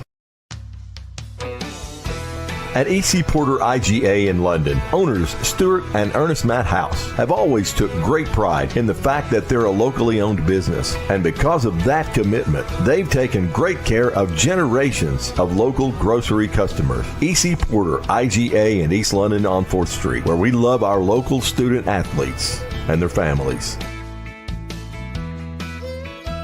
Hey everyone, join Heaven's Hour with Elijah Jervis, Ethan Eversole, Jonathan Gibson, and J.J. Combs each Saturday at 9 a.m. on 98.5 WJTE, The Light of London, and on Facebook and YouTube, where we break down the Word and bring it to life for you with Bible-based preaching and teaching for this generation. And he said unto them, Go ye into all the world and preach the gospel to every creature. Heaven's Hour each Saturday at 9, with an encore presentation at 9 p.m. on Sunday nights on 98.5 WJTE, The Light of London. At London Power Equipment, power means service, power means protection, and most of all, power means power. Power. With technicians certified in Briggs, Kawasaki, Kohler, and Honda. And we offer for sale brands like Grasshopper, Echo, Husqvarna, DR, and Generac. We service and repair most outdoor power equipment brands. And if it's work gear, we've got you covered too. With arborist, forestry, and lineman gear. At 1680 Highway 192 East, we're open weekdays 8 to 5. With options for financing, we are locally owned and operated. Find LPE on Facebook or phone 606-389-5535 for London Power Equipment. Gondolier Italian Restaurant of London is a proud supporter of North Laurel Athletics. Locally owned and operated, Doyle Jones and his family and staff use only the freshest ingredients with the largest menu selection around. Here are just a few of the things folks are saying about Gondolier. Fast, friendly service. Everything was delicious. While another satisfied customer says great service and staff. The food is amazing and has yet to disappoint. GondelierofLondon.com. North Laurel and Gondolier are a winning team. Who doesn't love a smile? At Dr. William Todd Petrie Dental, we care about you. While comparing costs for dental services, always read the fine print. At Petrie Dental, there are no hidden costs, and we are now accepting new patients. Plus, most major insurances are taken. Free exams, high-quality dentures. Don't wait. Petrie Dental, north of London on US 25, 606-843-6476. A proud supporter of North Laurel. Fat Butts Barbecue has a new location in London, just north of the Kentucky State Police Post. Find our amazing menu on Facebook and online at fatbuttsbbq.com. That's PHATBUTTZBBQ.com. Whether it's a hankin' for some loaded nachos or pulled pork or sliced beef. Also, don't forget our delicious blown-up burnt ends and our outstanding ranch-based potato salad. There are so many mouth-watering menu items you'll just have to taste and see for yourself. Fat Butts, lunch or dinner, US 25 north of London in the Pittsburgh Plaza. Phone 606-712-4026. Life is full of surprises. Some good, some unexpected. That's why you need protection for your home, your car, and your family's future.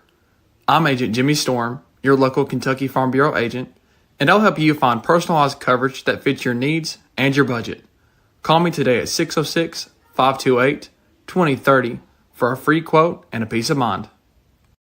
At Second Mile Behavioral Health, we're here for you in every way possible. We're trained professionals in the mental health field and we care. We believe in targeted case management and community support. We assess cases like mental health, substance abuse, parenting, anger management, and domestic violence.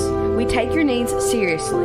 You can find us on social media or go to secondmilebehavioral.com. Our phone number, 606-657-5504. Matthew chapter 5 verse 41 says, "And whoever compels you to go 1 mile, go with him too." That's us, Second Mile Behavioral Health. XL Physical Therapy at 87 CVB Drive in London. Eliminate pain, improve mobility. We even offer stroke recovery, sports recovery, and we can help you avoid surgery in some cases. Take it from someone who knows.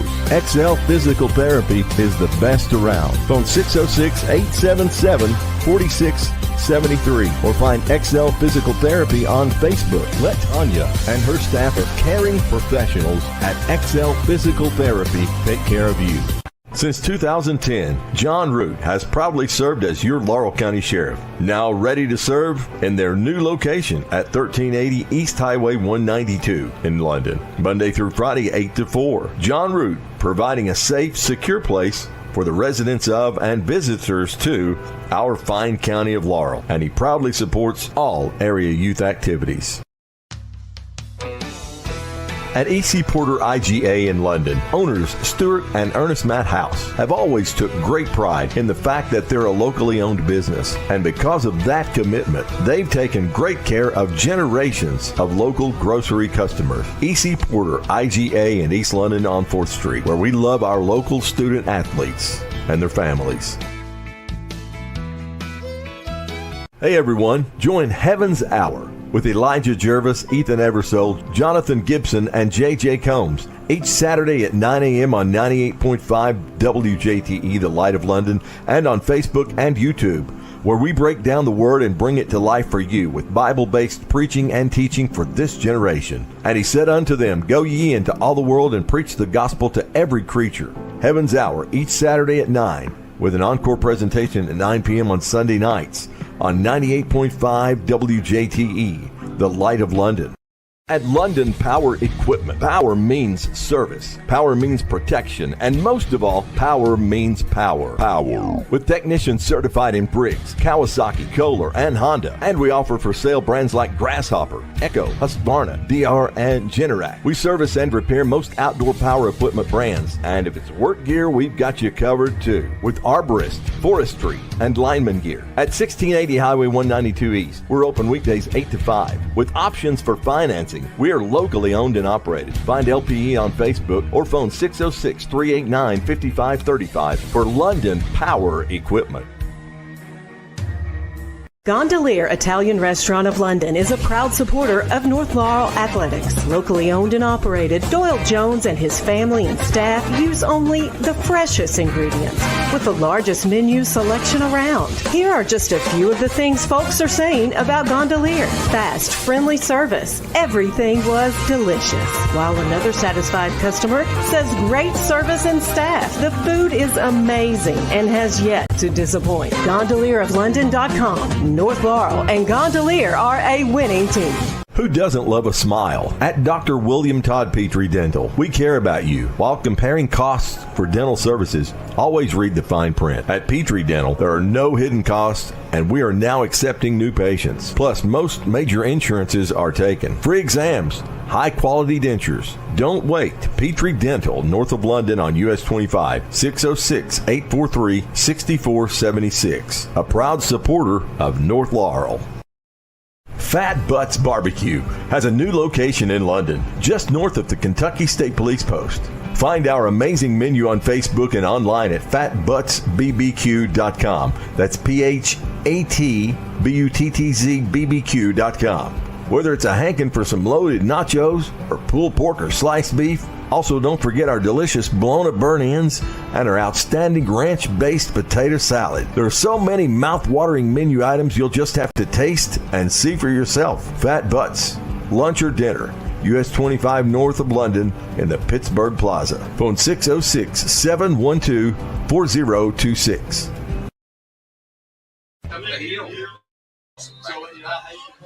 Hey, Dwight here from Larky HVAC in London, Kentucky. Do we know air? I think so. With Bryant, we are actually registered as indoor air quality experts. If you need your air heated, cooled, humidified, dehumidified, specially filtered, fresh brought in, or stale exhausted out, we are your people. Give us a call today for a free evaluation and quote on how we can help you breathe easier. Larky HVAC, your local Bryant dealer on North Mill Street in London. Call for an appointment today at 864-5146. Bryant, whatever it takes. Welcome back to North Laurel High School as we're at the Praxel Lime Bowl game. Getting ready to start the third quarter play. Rockcastle on top 27-14 over the Panthers of Russellville. Partner, we saw what we thought. Rockcastle came out really hot, showing what they could do. Coach Larky's playing that smash mouth football that we've always seen out of him. They jump out early in that first quarter with a 14-0 lead. But in the second, Russellville actually outscores Rockcastle 14-13 with that extra point that was missed. Russellville, we thought we was going to see this ball game, just get run away with, but we're not seeing that. I think Russellville is getting a little more confidence. One thing they've got to figure out, and maybe they figured out at the half, they got to give their quarterback Coleman some protection. Yeah. They've got to. That is the biggest barrier between them winning this game and losing this game is stopping that blitz. Whatever, and Coach Larky's bringing it from all different directions.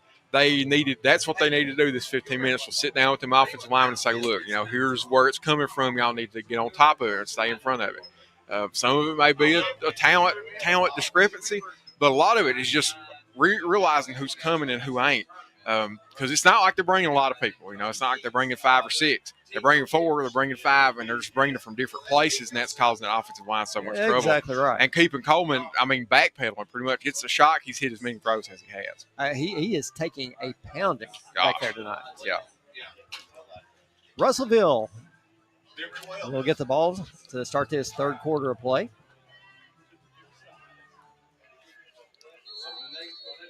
$30 minutes following this one, we'll have the second game, North Laurel and Corbin.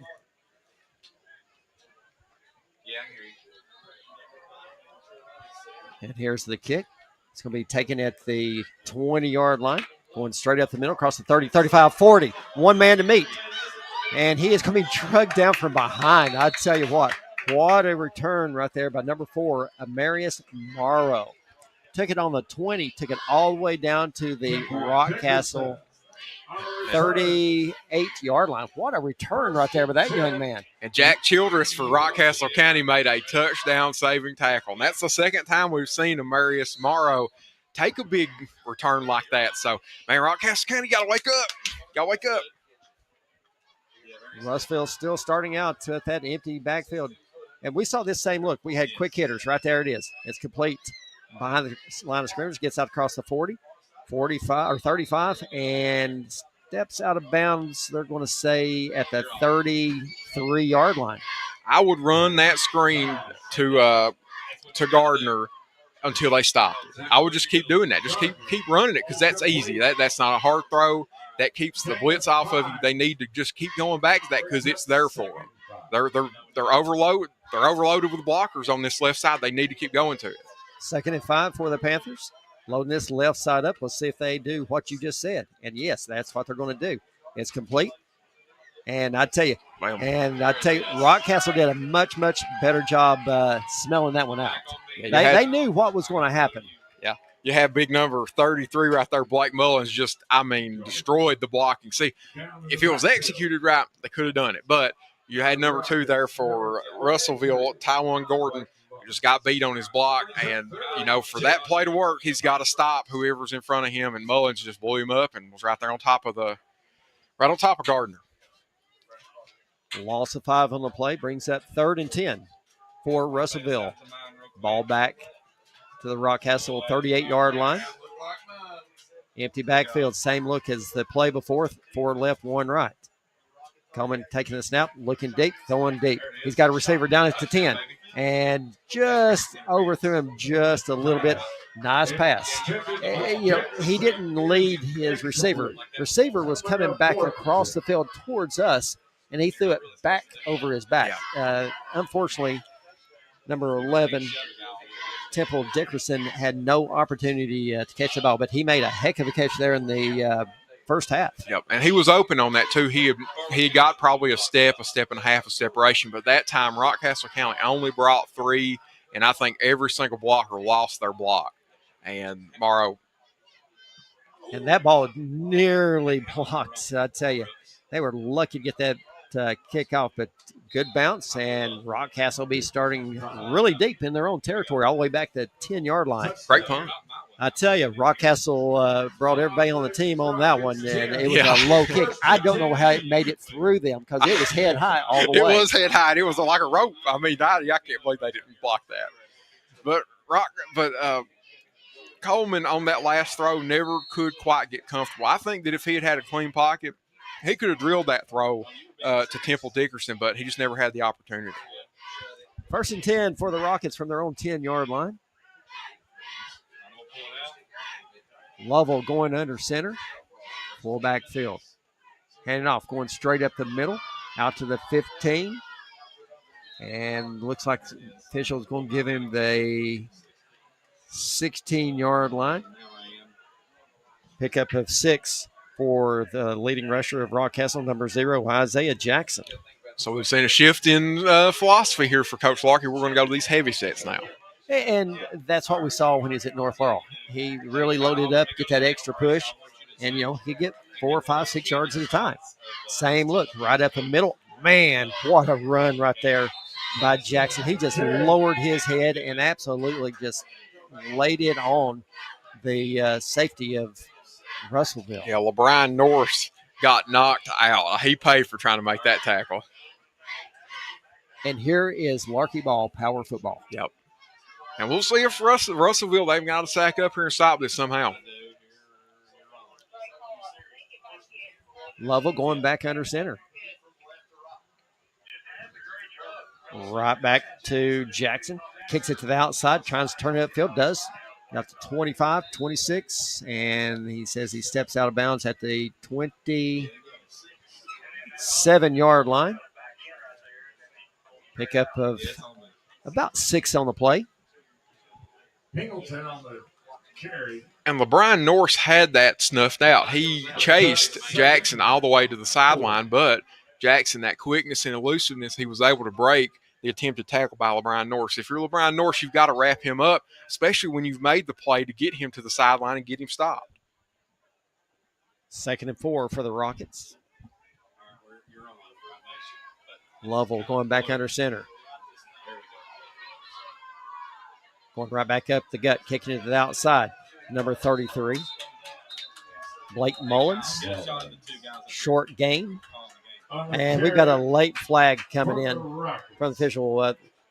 Here again, Russellville, a little bit of extracurricular activity after the play was dead. You got to let it go. So, that is going to cost them as well. Yeah, you can't. Yeah, you just can't. You have a great play like that by Marius Morrow. I mean, I'm just so impressed with that tackle.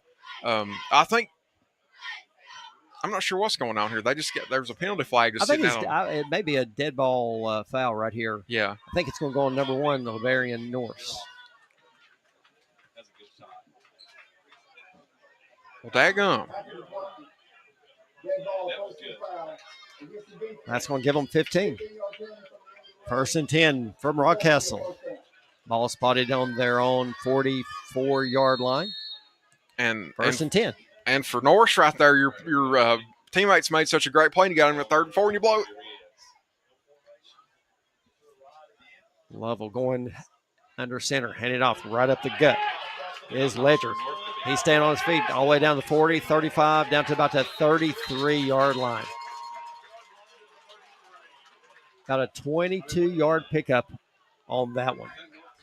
And Ledger, there was a Russellville defender that definitely got in the backfield there. It was just a little bit off of Ledger, and Ledger had a gaping hole right there between right guard and right tackle, and the rest is history. He's running.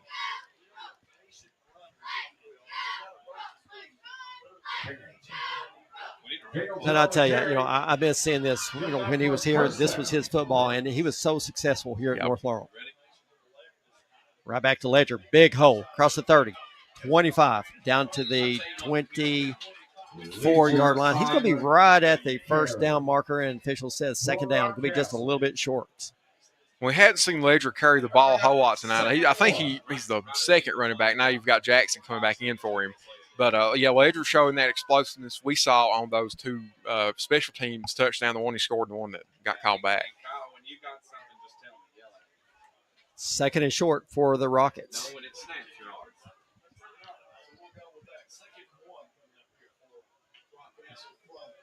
Lovell talking to Jackson. Jackson gets it going right up the gut. Across the 20, 10, 5.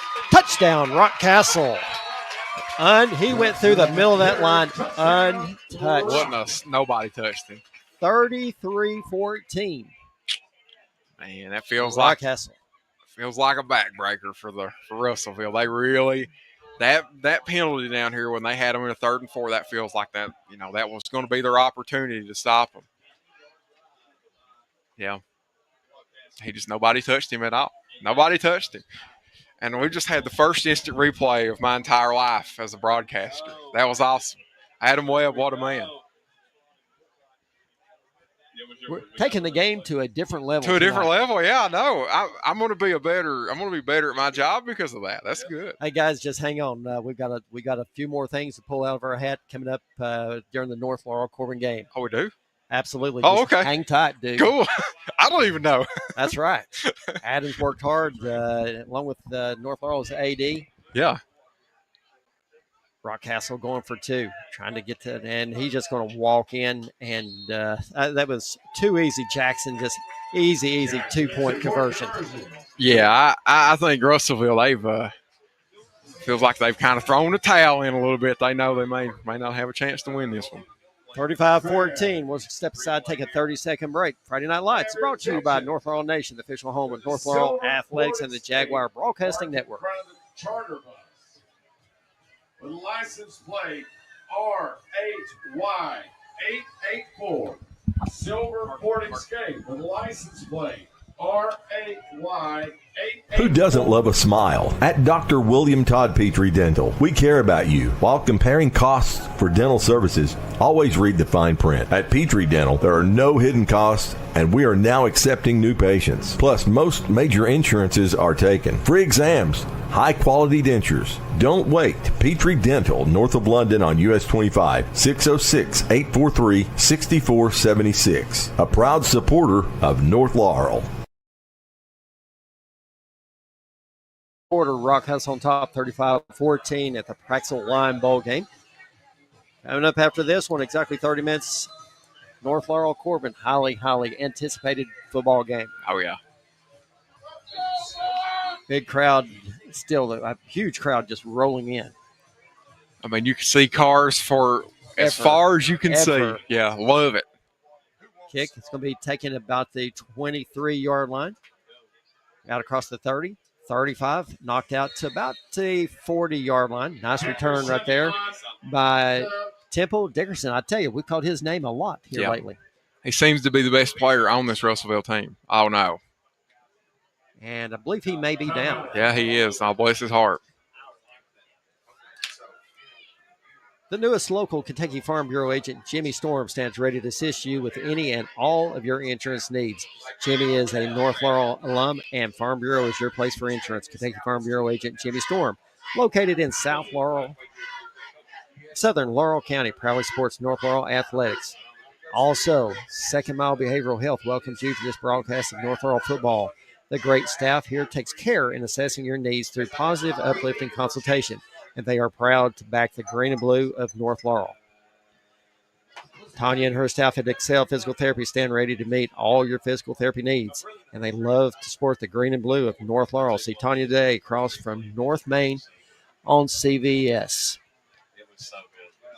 I tell you, Could not ask for a more beautiful evening here at North Laurel High School. It's very picturesque, Joel, and it's not very hot. It's not very cold. It's about perfect, about room temperature outside.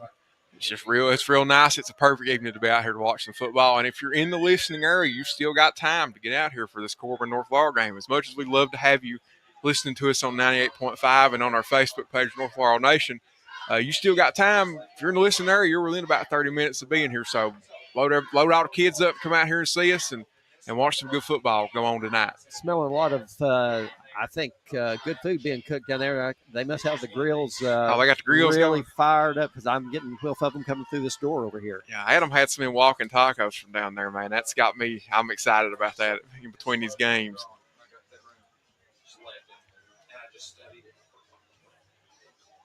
I really don't know what I don't know the either. holdup is right now because I felt like it was just there cramps. There he is. Yeah, I believe it may have been.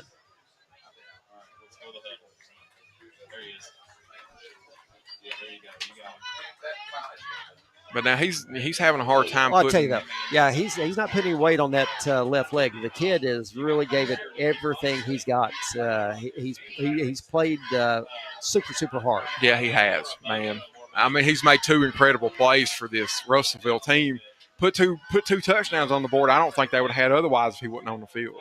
1st and 10 for the Panthers of Russellville from their own 40-yard line.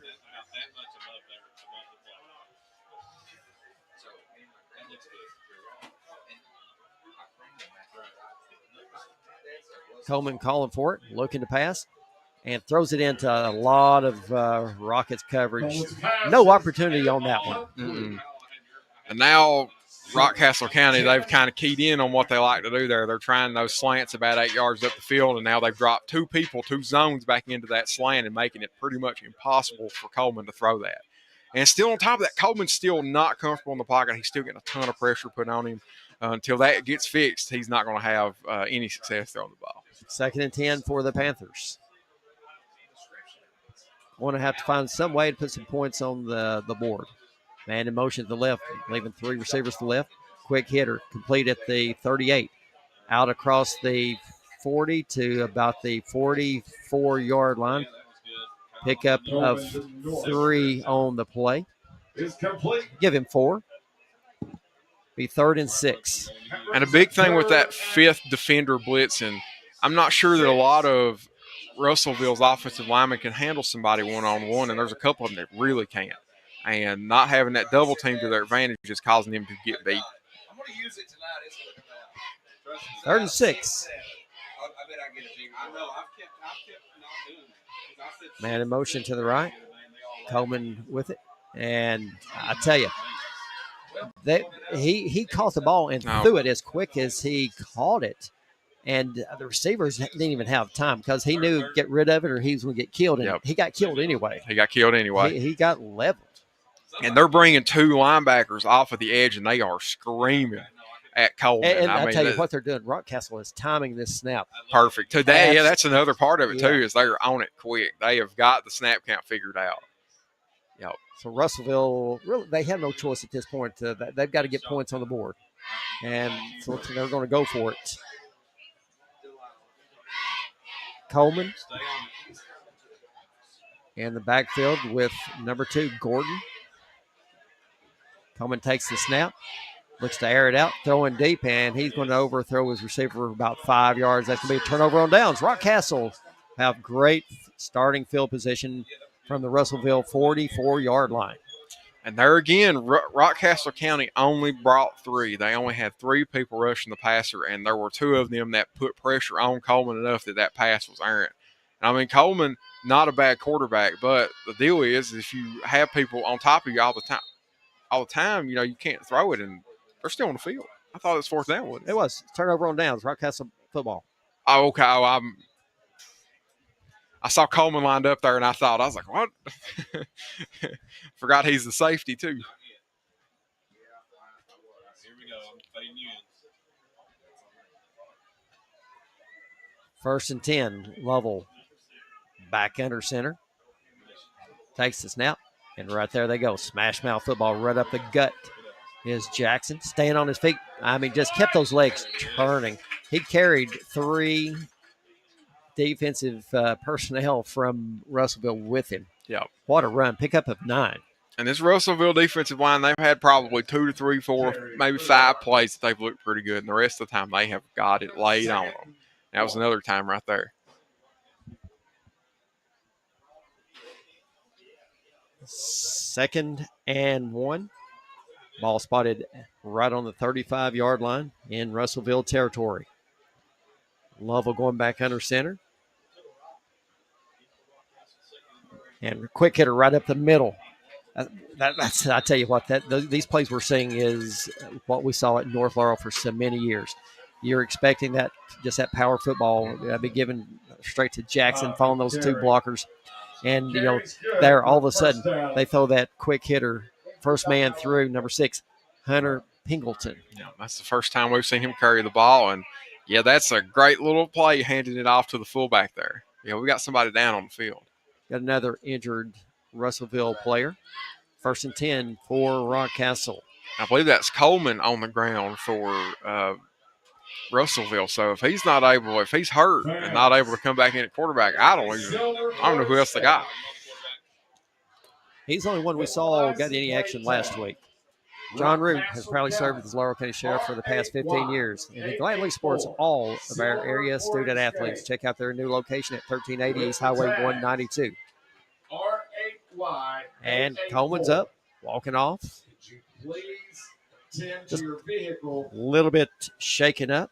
It is currently blocking a bus. Thank you. All right, I'm going to go over here to the main camera in 3, 2. Tell you what, looking super excited to see get that look when they get this auxiliary gym done. See all what they've done to it. So I know they're it's going to be used for all athletics, North Laurel athletics. I know, like on the park coming out, supposedly they're going to have a room where the golf team, they've got a simulator. They can go in. Oh, really? So this park coming close to? Okay. Yeah, and they got all different things, weight rooms. This is going to be a full facility for all the North Laurel athletics. Are they going to put a pool in there too? Am I making that up? You're making that up. Making that up? Dang, they'd have probably to have the whole building to put a pool in there. But 1st and 10 for the Rockets. Lovell back under center, I formation. Thacker gets it. Excuse me. That was a great fake right there. Thacker was the first man through, handing it off to, is that number 2 or 3? Can't make. Number 2 is the quarterback. So I don't know. Did he hand it off to the? Is that? It must have been number 3. His jersey is rolled up. That was Ledger. Okay. That got it. 2nd and 9 for the Rockets. Yeah, I need a good replay right here. Come on. Yeah, you're on. Thacker and Jackson in I formation. Give it to Thacker, first man through, down to the 20. Keeping on his feet till about the 19. Going to be about a yard shy of the first down marker. So now is that quarterback stance a Coach Larkey's signature, like where the quarterback is kind of squatting like that? I have seen that in the past. Huh. I wonder why. I think it's just I think it part makes of for something? easy transition. I guess from the so. center to the quarterback. It's very unique. They said his knee come down, so it brings up 3rd and 2. I formation. Lovell. Handed it off to the first man through and Ledger. And he's going to walk into the end zone. Touchdown, Rockcastle. No flags. And you get on the field feeling that maybe Russellville's a little bit tight. It's easy to say that now that they've scored 5 times. But Russellville, they're not putting up the same fight they were. I think this team is really tired. You've seen a lot of kids cramping. I think they pretty much exerted all the energy they had. There's a flag on the field. And there is a flag that Stay up on him. You're cutting off his head. I don't know. I don't see the flag unless they picked it up. They do have another Russellville player over there right at the pylon. You got a little too much. Here it is. Honestly, you got to have more above. That's 40. No, I mean Dead ball, that's 40 against Rockcastle County. Dead ball on Sporting against Russellville. So dead ball, personal foul against each team, offsetting penalties.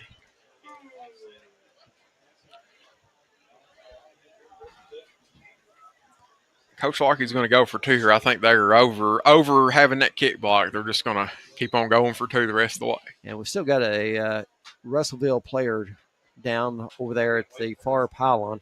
Looks like they're trying to stretch him out, cramping up. That's every one of them kids on this team have cramped up tonight. I mean, not every one of them, but a lot. You've probably seen 4 or 5 players cramp up. Yeah, it does look like Rockcastle is going to go for two because you've got Pingleton and Jackson going to be lining up in I formation.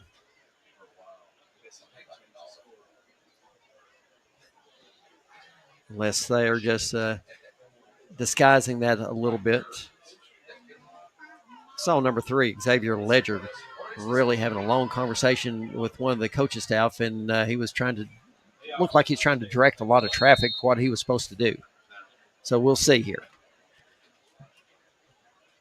Lovell going under center, I formation.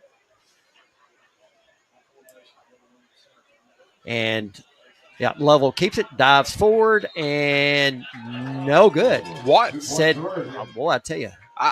He's laying his on whole body was in the end zone. He's laying on Was he holding the ball with his feet? Listen, nonetheless, 2-point conversion is no good for the Rockets. Up 41-14, 3:41 left here in the third quarter. I tell you, I thought that was good, but I did too, Joe. We don't have the angle. I mean, so yeah, well, we give him the benefit of that. I think we got to give them the benefit of the doubt. The Heat officials right there on the goal line, and we're not. But man, it looked close.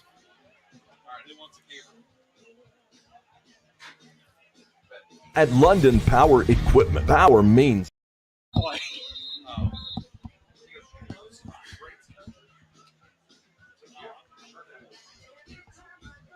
didn't clip that. 41-14, 3:41 left here in the third. Brooks didn't get the shot. It was his fault. I'll tell you what, big crowd on hand and looking out in the parking lot. They are still rolling on in. And, we're about an hour and 15 minutes or so. But you've already got a pretty full visitor grandstand over here with some Corbin fans. And it's almost completely full up here. Ball's going to be fielded at about the 24. Getting outside and on the sideline and that's going to be, that was a poor decision right there.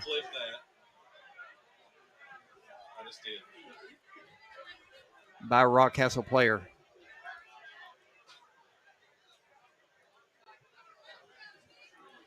And it looks like one of the water carriers just absolutely got flattened as well. He was a good 3-4 yards out of bounds, and Rockcastle player just picks him up and body slams him. That's not something that Coach Larky wants to see. He was not happy about that. No, it don't matter how much you're up, you still can't be doing those kind of things. Oh, no. Sure can't.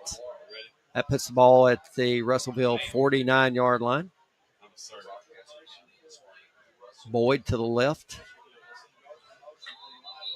And we've got a false start. Back Russellville up 5 more. And the struggle continues for Russellville. I hope maybe they'll start getting that blitz figured out and maybe move that ball a little bit. But until they get that figured out, they're not going to do a whole lot. Stovall to the left of Coleman. 2 receivers right. Man in motion to the left. And right there, Rockcastle just brings everybody. And, Coleman had no opportunity to do anything right there. Just, this kid has literally taken a beating tonight. And I think we looked at it from last week. He had, was credited with like negative 50-something yards on the ground because he got sacked so much last week. And It's been much of the same tonight. Now, there's been 0 rushing games. No, Yeah, and, when we look at the final stats of this one, you're going to see probably the same thing from, when they post all the stats online. But they show flashes of doing really good stuff. I mean, he throws the ball well. Coleman looking to throw, and it's nearly picked off by Rockcastle. Hey, Joel. Sheriff John Root, one of our sponsors, walking in front of us just now.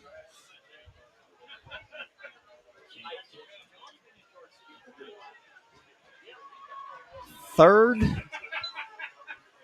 and roughly 22 to go. They've got to get all the way to the Rockcastle 41-yard line.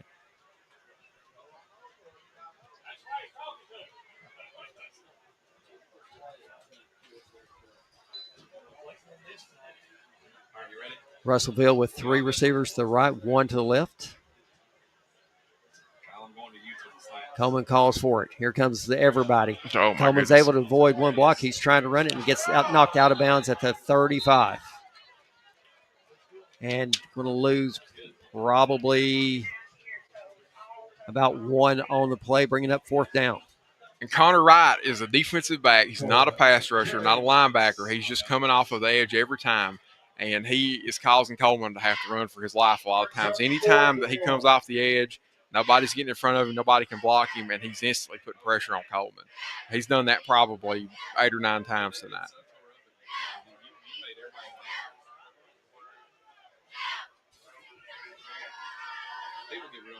Fourth and 23 for Russellville. Coleman back in the shotgun. 4 receivers right, 1 left, and we've got whistles. We got timeout, Russellville. We're going to step aside with them. Friday Night Lights is brought to you by North Laurel Nation, the official home of North Laurel Athletics and the Jaguar Broadcasting Network.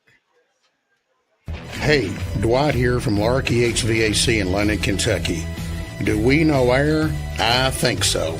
With Bryant, we are actually registered as indoor air quality experts. If you need your air heated, cooled, humidified, dehumidified, specially filtered, fresh brought in, or stale exhausted out, we are your people. Give us a call today for a free evaluation and quote on how we can help you breathe easier. Larky HVAC, your local Bryant dealer on North Mill Street in London. Call for an appointment today at 864-5146. Bryant, whatever it takes.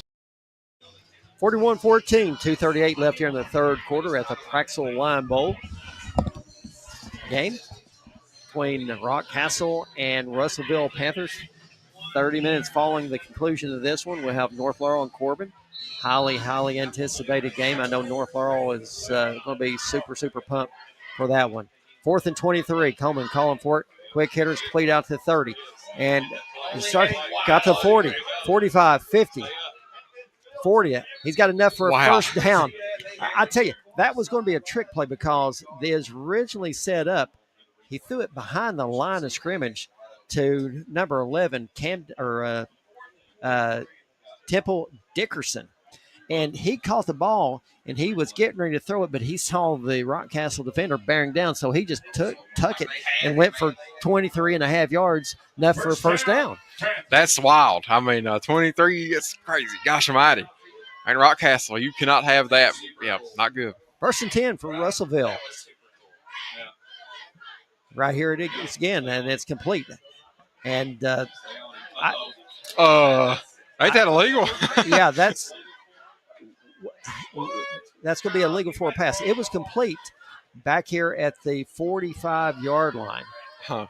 And for some reason, number 5, Gardner, caught the ball and took off running, and then he threw it out of bounds. Maybe he thought he caught it behind the line of scrimmage. Or, I'm sorry, maybe he thought it was a lateral. Because, I mean, it almost was. It's close. It was close. But, I mean, not enough to know that you could throw it away like that. Right.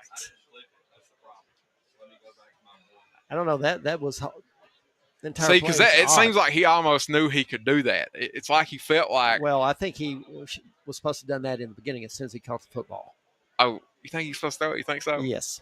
Yeah, I think, but here again, I think it was a lateral pass. It was really So it wouldn't have been. Yeah, it was really close to yeah. where Coleman was to where he caught the football. And, from the angle, I can't say that it was or wasn't. And see, I mean, because everybody knows you can't do that. So I think he felt like he probably had that, but I'm going to say they called a penalty on him anyway. Please watch your steps on the bleachers.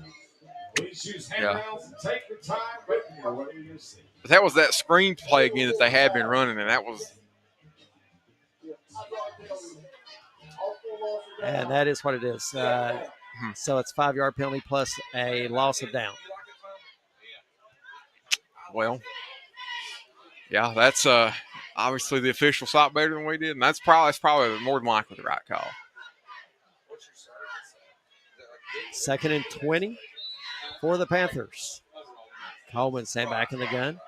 And we've seen this look. 4 receivers left, 1 to the right. Quick hitter.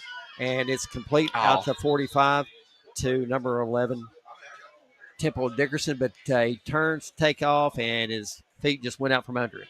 That's about the 3rd time tonight we've seen a pass be pretty high to Temple Dickerson. I mean, he's missed him high. That's it. And it's the only player he's missing high. Like, I don't know what the deal is between them two.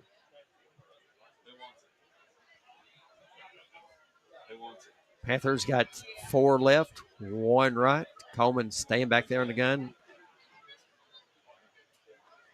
He's got his. That's going to be pass interference. Pass interference. It sure is. Yeah. On number 3, Xavier Ledger of Rockcastle. He had hold of the Russellville's receiver's jersey. He had it stretched out for 2 yards. And he really didn't even have to, because then the ball ended up not even being on target. So he didn't even have to do all that. And it was we didn't even have to have a replay for that one, Adam. I saw that one right here. But it's nice to have it to confirm what my eyes saw. But yeah, he had him right around the shoulder pad and the jersey. And Pass interference against the defense. And you know what? 15-yard penalty. The result will be 3rd when I do the replays, I do it half in like 64% of it with the speed. So it's so cool watching it on the slide. You ready? So penalty taken just shy of the 1st down marker. And they're looking to throw deep again. Oh, man, that hurt. Tell you, and number 11, Temple Dickerson, took a lick right there. Yeah, he did. He went up. He was out of bounds. Coleman's got to do a little bit better job leading his players. Yeah. He led his player out of bounds, and he went up, for the grab, and then he just took a shot from the Rockcastle safety, which knocked the ball loose as well. And see, that was almost a very well executed back shoulder throw, but yeah, just led him just a little too far out of bounds where Temple Dickerson couldn't get his feet in bounds. 4th and short. Look for a quick hitter right here. They'll come over here to Gardner. No, Coleman's going to keep it going right up the middle. Fooled everybody. 1st down, Panthers. That's the way to go off tendency right there if you're Russellville, because they've not shown that at all tonight. Most of the time they've been throwing it. I don't know. They really run it a lot. Works out. You get a 1st down out of it. 1st and 10 from the Rockcastle 26-yard line.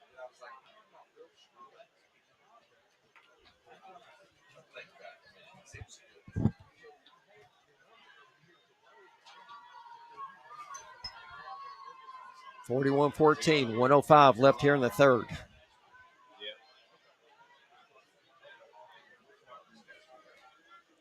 Coleman calls for it. It's complete down to 22 and fumbles. The ball's on the ground. I think he got it back.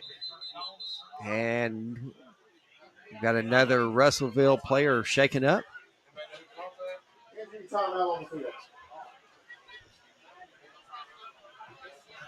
Could not see who caught the football. It's on the far side of the field. By the process of elimination based on who has been out here for them, I still don't know. I think maybe it was Morrow. I'm gonna go with that. I'm gonna say it's number 4. I know it's not Gardner and Dickerson, because we can see them. I don't see number 4. I think it's number 4 is laying over there.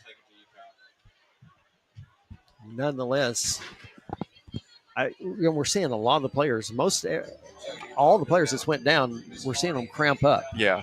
And I tell you, it's early. It's early in the season, yeah. and the temperature is absolutely perfect. Yeah, I know. And these poor kids from Russellville too. They've rode 3.5 hours on a bus from Logan County, so that's put a strain on them too. Long bus ride for those kids. Gosh almighty, it's a bad bus ride. I tell you what, looking out here at the parking lot, Jared, people are still rolling in, trying to find a place to park. Event traffic is what we've got going on here, Joe. It looks like I don't know, Kentucky football game or concert or something like that. Those vehicles lined up as far as you can see, brake lights on everywhere. Love it. Love to see all these people in this area jacked up about football and excited to come out here and watch these teams play. I'm heading out about 9 o'clock in the morning, going up to do a little tailgating. Are UK you? Toledo game. Yeah. We're going to take in the game. Where are your seats at? You in the suite this year? You in the Central Bank Lounge? No. I know. I am sitting with my daughter and my son-in-law. Not sure what section it is. We went 2 or 3 times with them in the past, and thankful for the invite for tomorrow. So we're going up. It's going to be a beautiful day. Can't wait. Hopefully we'll whoop up on Toledo. 2nd and 5 for the Panthers. 3 left, 1 to the right. Oh, that's great. That was well, they're not going to call it. Almost intercepted right there by number 6. Pickleton. He would love to have that one over. Yeah, that ball hit him right in the numbers. Yep, man. He was in position, too. He probably could have run for a while. One thing I noticed right there, I think you saw it, too. Number 11, Temple Dickerson, got about a 3-step head start before that ball was snapped. Yep, but I think the referees at this point are tired of this. And here again, it's 8:15. North Laurel. We've got another game. Should be warming up, getting ready to play, and we're not even, in the third quarter. Yeah, like this game should be. We were thinking the next game would start in about 15 minutes, and it ain't. 38 seconds left here in the third quarter.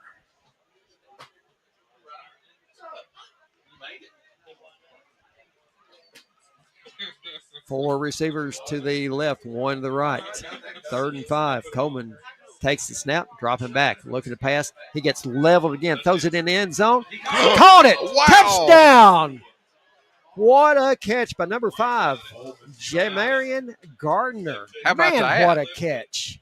Man, these Rockcastle defensive backs are getting mossed by some of these guys from Russellville. That was awesome. That was a great catch. And it was a good throw, too. He put it right on him.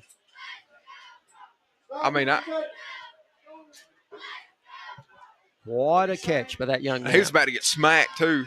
He got leveled right after the pass. Wow. That was a great pass. Here's the extra point, and it's blocked. And it shows. So the extra point is no good. 41-20, 21-point lead for the Rockets with 32.7 seconds left here in the third. I mean, they're down, 21? You never know. I mean, they might come back. I tell you what, it's the way this game's going, you don't know. Hey, listen, game's not over to the final buzzer. No, that's right. It ain't over till Fat Lady sings. Ain't over till 000's on the board. And, I mean, we still got a lot of game left to be played here. So, and hats off to Russellville. They're battling. They haven't given up. And looking at the roster, they probably got a total of 23 kids over there. Not a lot of players. And it's unfortunate. They have obviously they don't have any depth at any position.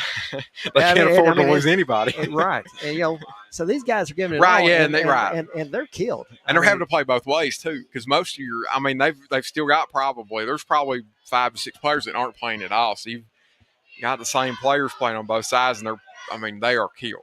They have give everything they've got, and they're cramping and all those kind of things. So yeah. It's hard to be one of those 1A schools. You just don't have a big pool to pull from. And especially being the city school over there in Logan County, it's like anywhere else. a lot of your good athletes are going to go to the county school because they know they have a better chance to win there. So, but every now and then, them little city schools put together pretty good runs. Well, we're about to play a little city school, aren't we? Yeah. All right. Got a little pooch kick. It's fielded at the 35. Out to the 40. Swinging far to the right. Cutting it back up the middle. 50. He's got running room. 40. 30. 20. 10. Touchdown, Rockcastle. Special teams has showed up for Rockcastle. Blake Mullins. Blake Mullins. On the TD return. So that's your second official special teams touchdown of the night, and the third one that was called back.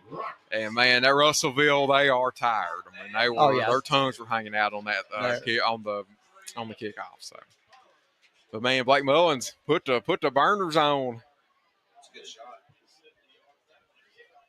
He's showing that it ain't just Ledger that can run these kicks back. Blake Mullins can do it too. 47-20. Rockcastle strikes quick again.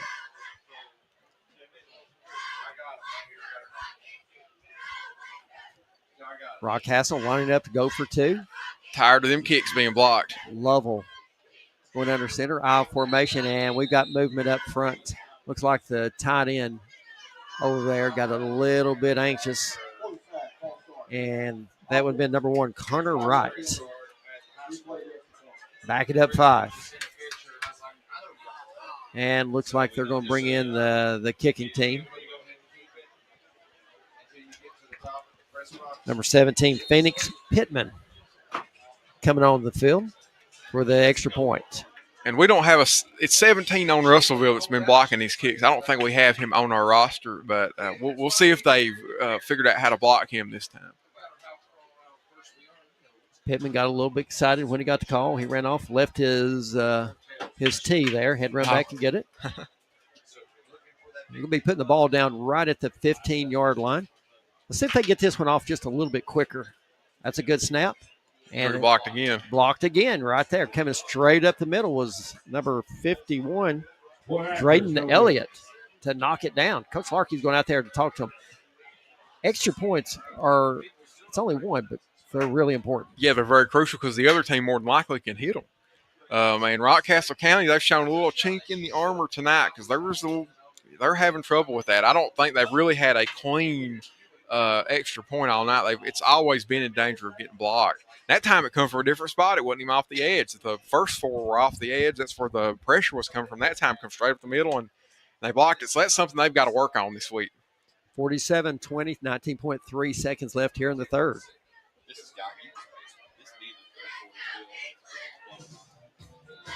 North Laurel's game probably is not going to get started till about 9:30. Might get started tomorrow. 10, 11 o'clock. 10 o'clock tonight. This has been a long ball game. Yeah. Well, I hope y'all like us good enough to hang around a little bit longer. All right, we're going to have a good one coming up after this. Please stay. Really impressed with the size of crowd that we got here tonight. Oh, yeah, man. Everybody's excited about this.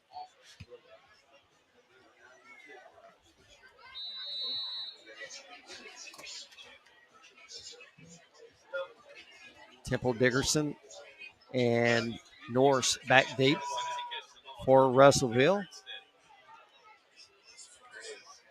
And the ball's loose on the ground and still loose. And he didn't get it. No, out of bounds. Get it. He's out of bounds. It's out of bounds. He recovered that ball out of bounds. Yeah, he sure did. Oh, no. Dude, what? They're giving it hey, no way. They're giving it a broadcast. That ball was out of bounds. The boy was out of bounds. He never – Wow. Oh, goodness gracious. Rockcastle football. I don't know about that one.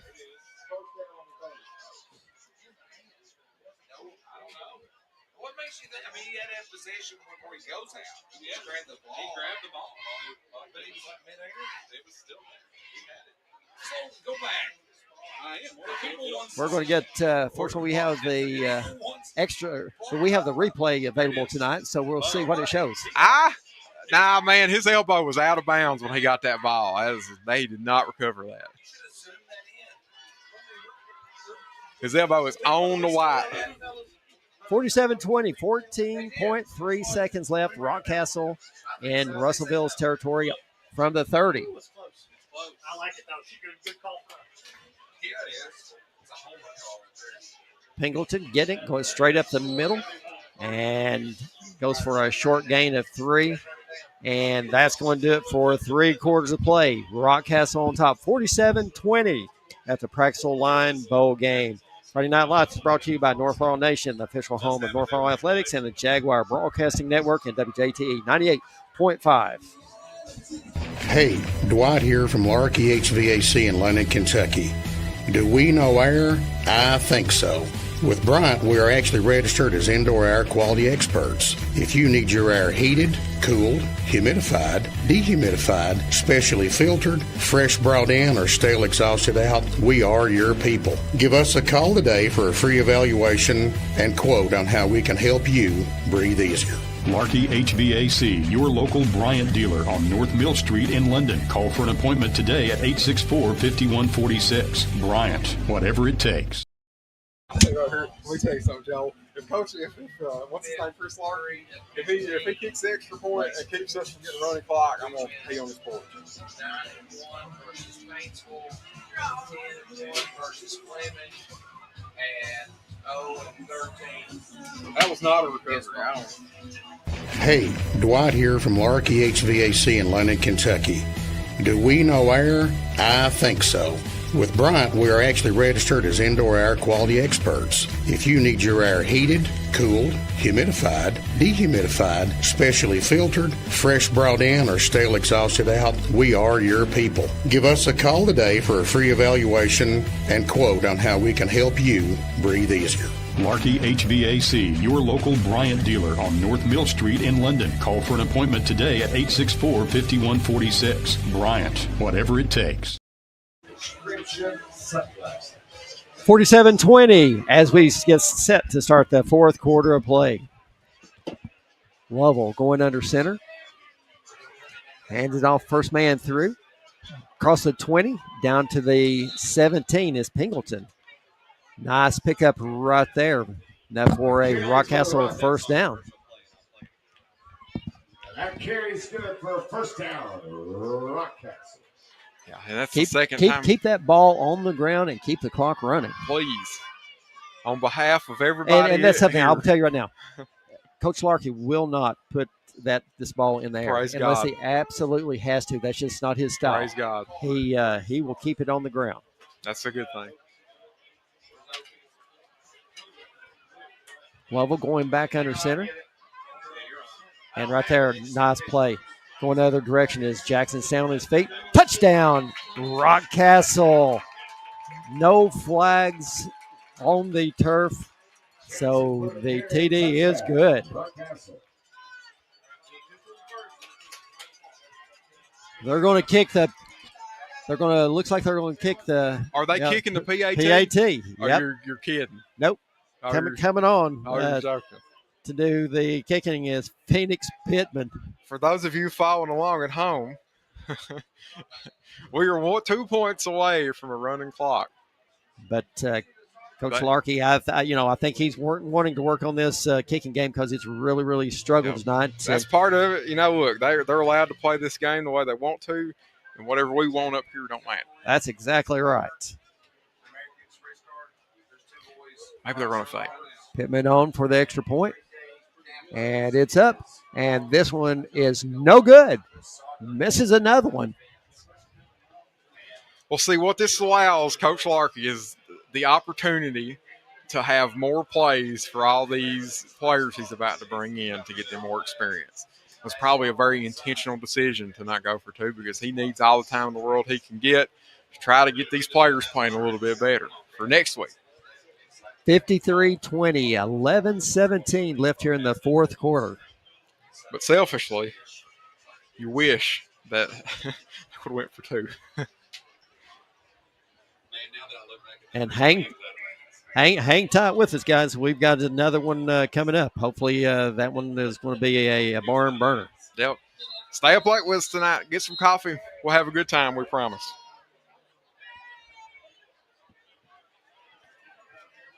I'm starting to get texts from different people. What in the world's going on? What's taking so long to play this game? When's North play? Listen, this is unfortunate. This game right now, 2 hours and a half. Wow.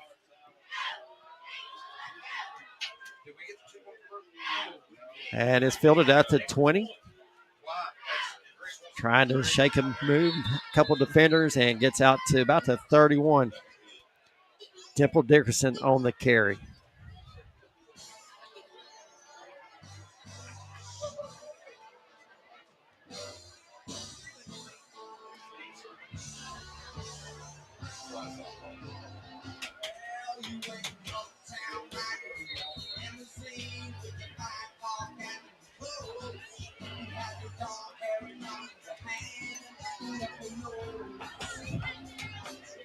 (53-20, 11-11) left here in the fourth.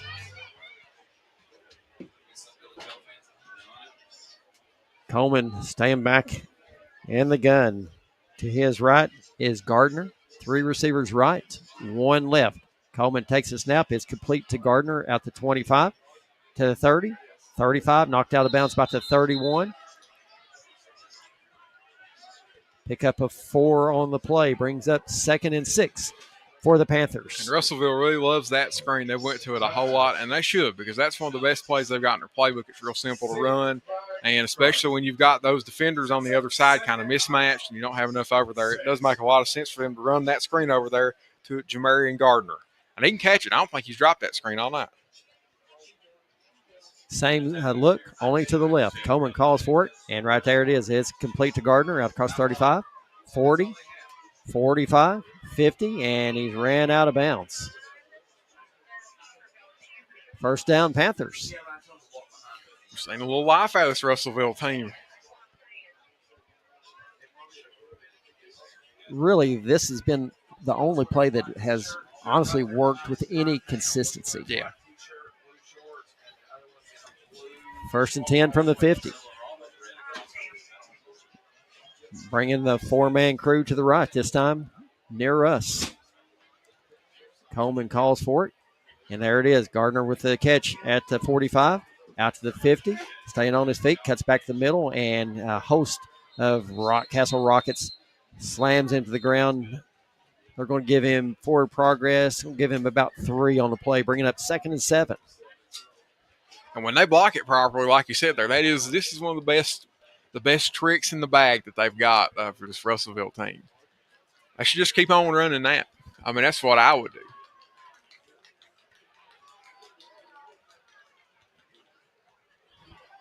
(53-20), 10-18 left here in the ball game.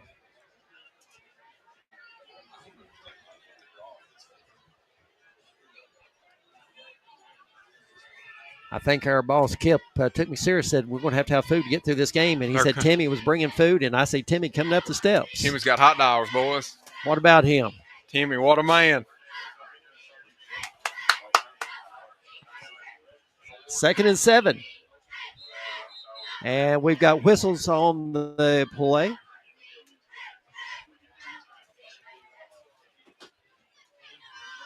Probably a false start.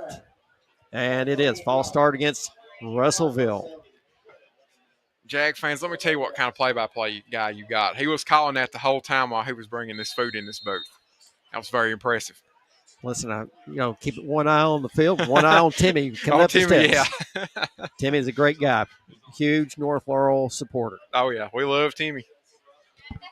2nd and 12 for Russellville. Coleman calls for it, looking to pass.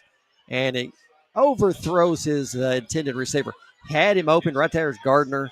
That's not Gardner's fault right there. That was Coleman, just outside of his reach. Yep. Coleman, he's missed a few throws high.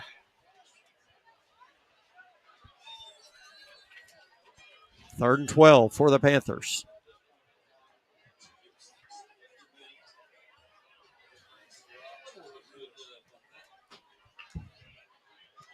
(53-20), 9:28 left in the game.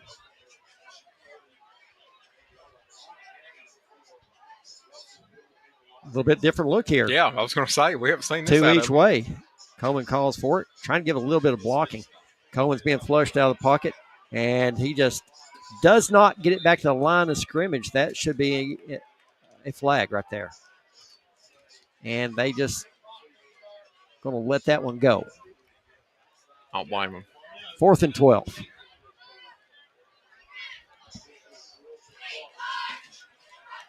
Officials are having a discussion over there.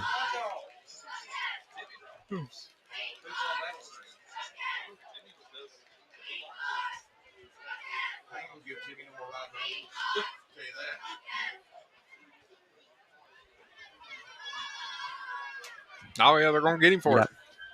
Yep, that's right. I mean, it don't matter what the clock says. It's intentional grounding. Against the offense. It will be 5 yards where the ball was thrown. Also lost the count. And Russellville. So that's just 4th and forever. Yeah, 4th and it's not telling what the number is going to be. It's going to be a lot. 35. 35, yep. Gosh almighty. Yep, 4th and 35 for Russellville. It's complete out to the 30, and he's going to go down. The receiver's going down about the 34-yard line.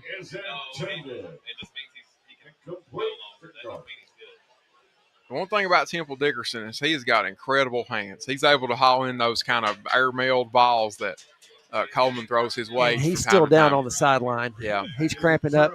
And they're just going to literally pick him up by the feet and his hands and carry him off the field. That's a Thank first. you. That's, you know, we couldn't take another injury timeout. that's a first right there. Yeah, Nate Valentine. They found Nate Valentine on the sideline. I saw him over there. He's part of the chain gang tonight. Oh, is he part of the chain gang? That's great. Yeah, he's a part of the chain gang on these home games. That's pretty cool. 1st and 10 for the Rockets. Camden Larkey in at quarterback for the Rockets. Hands it off, going right up the middle. Big gain right there for Rockcastle, number 4, Jacob Camel. Did you say Camden Larkey was in the game at quarterback? I did. Yeah, I was just letting you know I heard it a that couple time. times. All right. If you didn't know, earlier in the game, I didn't know that Camden Larkey come at quarterback till about halfway down. He fell asleep there for a few minutes. And yeah, I've been yawning over here, but I don't know. First down, Rockcastle ball spotted on the 24-yard line.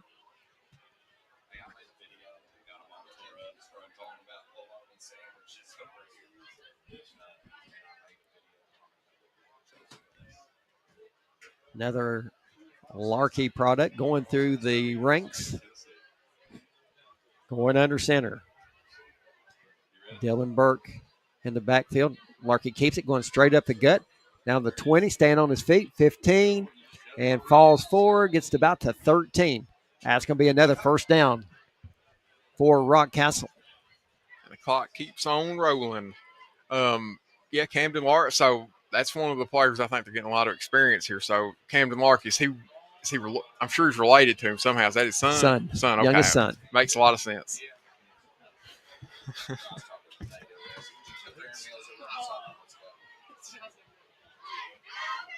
Put the ball down about the 13-yard line.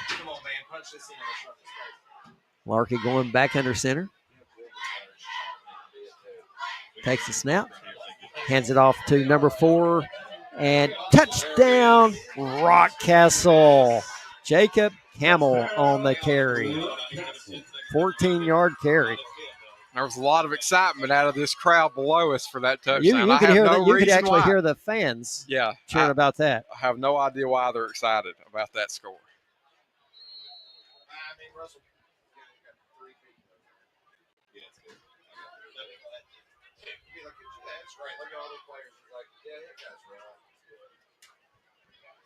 Rockcastle's put up 20 points here in the second half. Yeah. 59-20, 7:45. So we will have a running clock from this point on. Pittman on for the extra point. And this is one area that needs a lot of work. Yeah, this is something they're going to have to work on because they have struggled. And this one's up, and that one's good. I mean, right down the gut. And Russellville has just really gave up. They just they snapped the ball and they just stood up. Yep. You hate to see that. They fought and fought and fought, but it's just been one of those nights. The clock continues to run during this time as well. Yeah, so we're getting close to a conclusion on this one. But Russellville, they absolutely have fought their gut. They fought so much that they just don't have anything left to give. Unfortunately, they're very undermanned. And that hurts them bad. 1A schools don't have the numbers like some of the bigger schools. Yeah, but I think I heard some folks talking earlier that they won 1A title a few years ago. Oh, did they? Wow. Sure did. How about that? All the way from Logan County. But you've got these, and then every time Rockcastle scores, that's even more possessions they've had to play. That prolongs the game even more. It's even more plays they've got to play. It's put a ton of stress on these players. Avery Allen back deep for Russellville.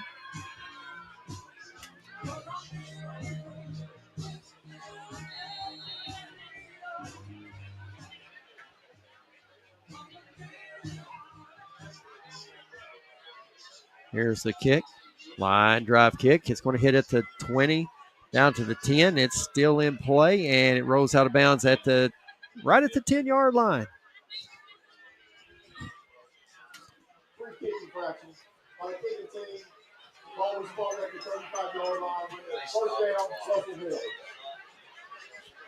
Bring the ball out to the 35-yard line as the clock continues to run. 6 minutes. I'll tell you what, Rockcastle, they've hung the points tonight, 60 points. Have. And the running game has been the feature of this. They've not even really thrown the ball all that much this game. It's that running game of Coach Larkey's that has shown up tonight. They're not going to put any of their good passing concepts on tape, and they show what a good running team they are, and they've dominated both trenches. They've dominated tonight. Coleman staying back in the gun, low snap. Pick it up.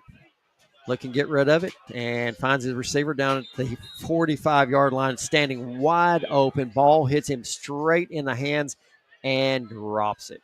And that was LeBrian Norse, man. He should have caught that one. Yeah, hit him right in the breadbasket. Yeah, that's unfortunate right there. Yeah, he knew it too. He was hurting when he dropped that one.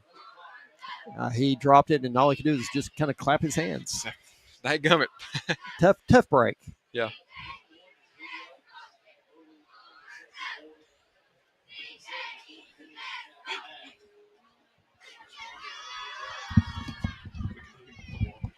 Two hours and 41 minutes right now. 1st and 10. Gosh, that's right. Excuse me, 2nd and 10. Chain Game's falling asleep over there. Coach Valentine. Yeah, come on, Coach. Coleman with the snap. Rolling out to his right. Out to the 35, to the 40. Knocked out of bounds.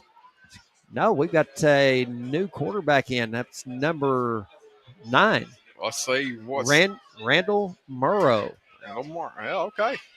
Let's see what old Randall can do. We'll give Coleman a break. I'll tell you, hats off to Coleman. He stayed back there, and he has took shot after shot after shot tonight. And the kid has just took a beating tonight from Rockcastle. He's being whooped. And then still hit a few, 2 or 3 really good throws tonight, even in the face of being pressured like that all night.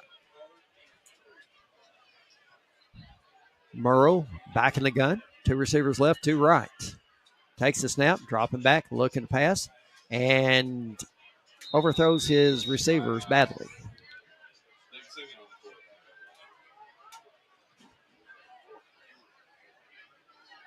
Randall Murrow, just a freshman. Yeah, I'm going to say that his brother is probably the other Morrow on the team, Marius Morrow.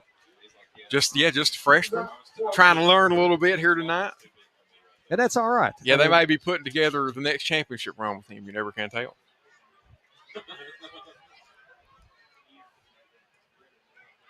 Fourth and 3 for the Panthers. Morrow with a snap. Oh, no, it's a quick kick. It's going to hit about the 35, 30, down to about the 27-yard line. Took everybody by surprise. The best in the business over here caught that right away, knew exactly what was happening. The old, wasn't quite a drop kick, but it was close.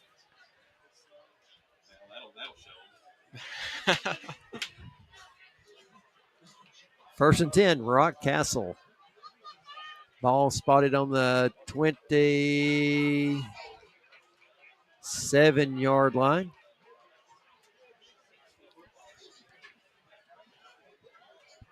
Of the Rockets. Larkey.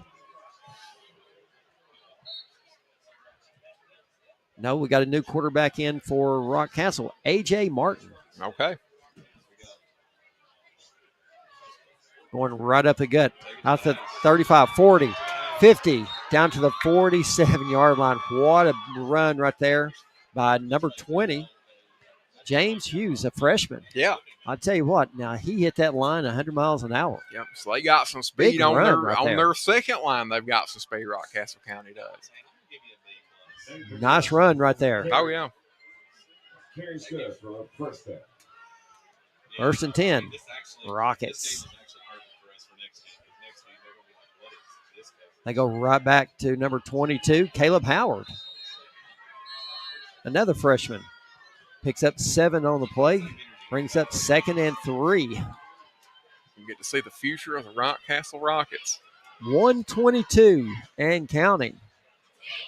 There's a mass exodus of Rockcastle County fans right now. They're trickling their way out.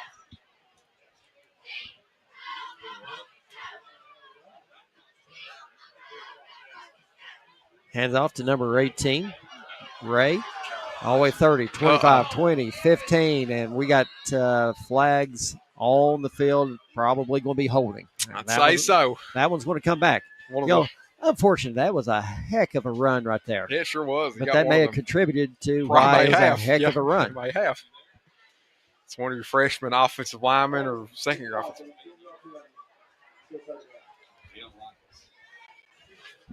36 seconds left.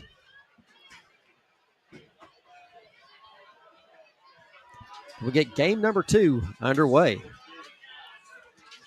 It's going to be they don't have to snap this probably ball. About 9:30 before we get started. Yes, 30 minutes from the end of this game. When they clear the field. Oh, when they clear the field. When they clear the field, 30 minutes. Oh, no. Oh, well, it is going to be about 9:30. Last play of the game right here. They do not have to. Well, and it's just a quarterback sneak. And, the plays, I'll tell you what, it was a nice push right there by that offensive line of Rockcastle, and that's going to do it. Rockcastle comes away with a massive win over Russellville, 60-20. We'll go ahead and wrap this one up. We saw classic Chris Larkey football tonight.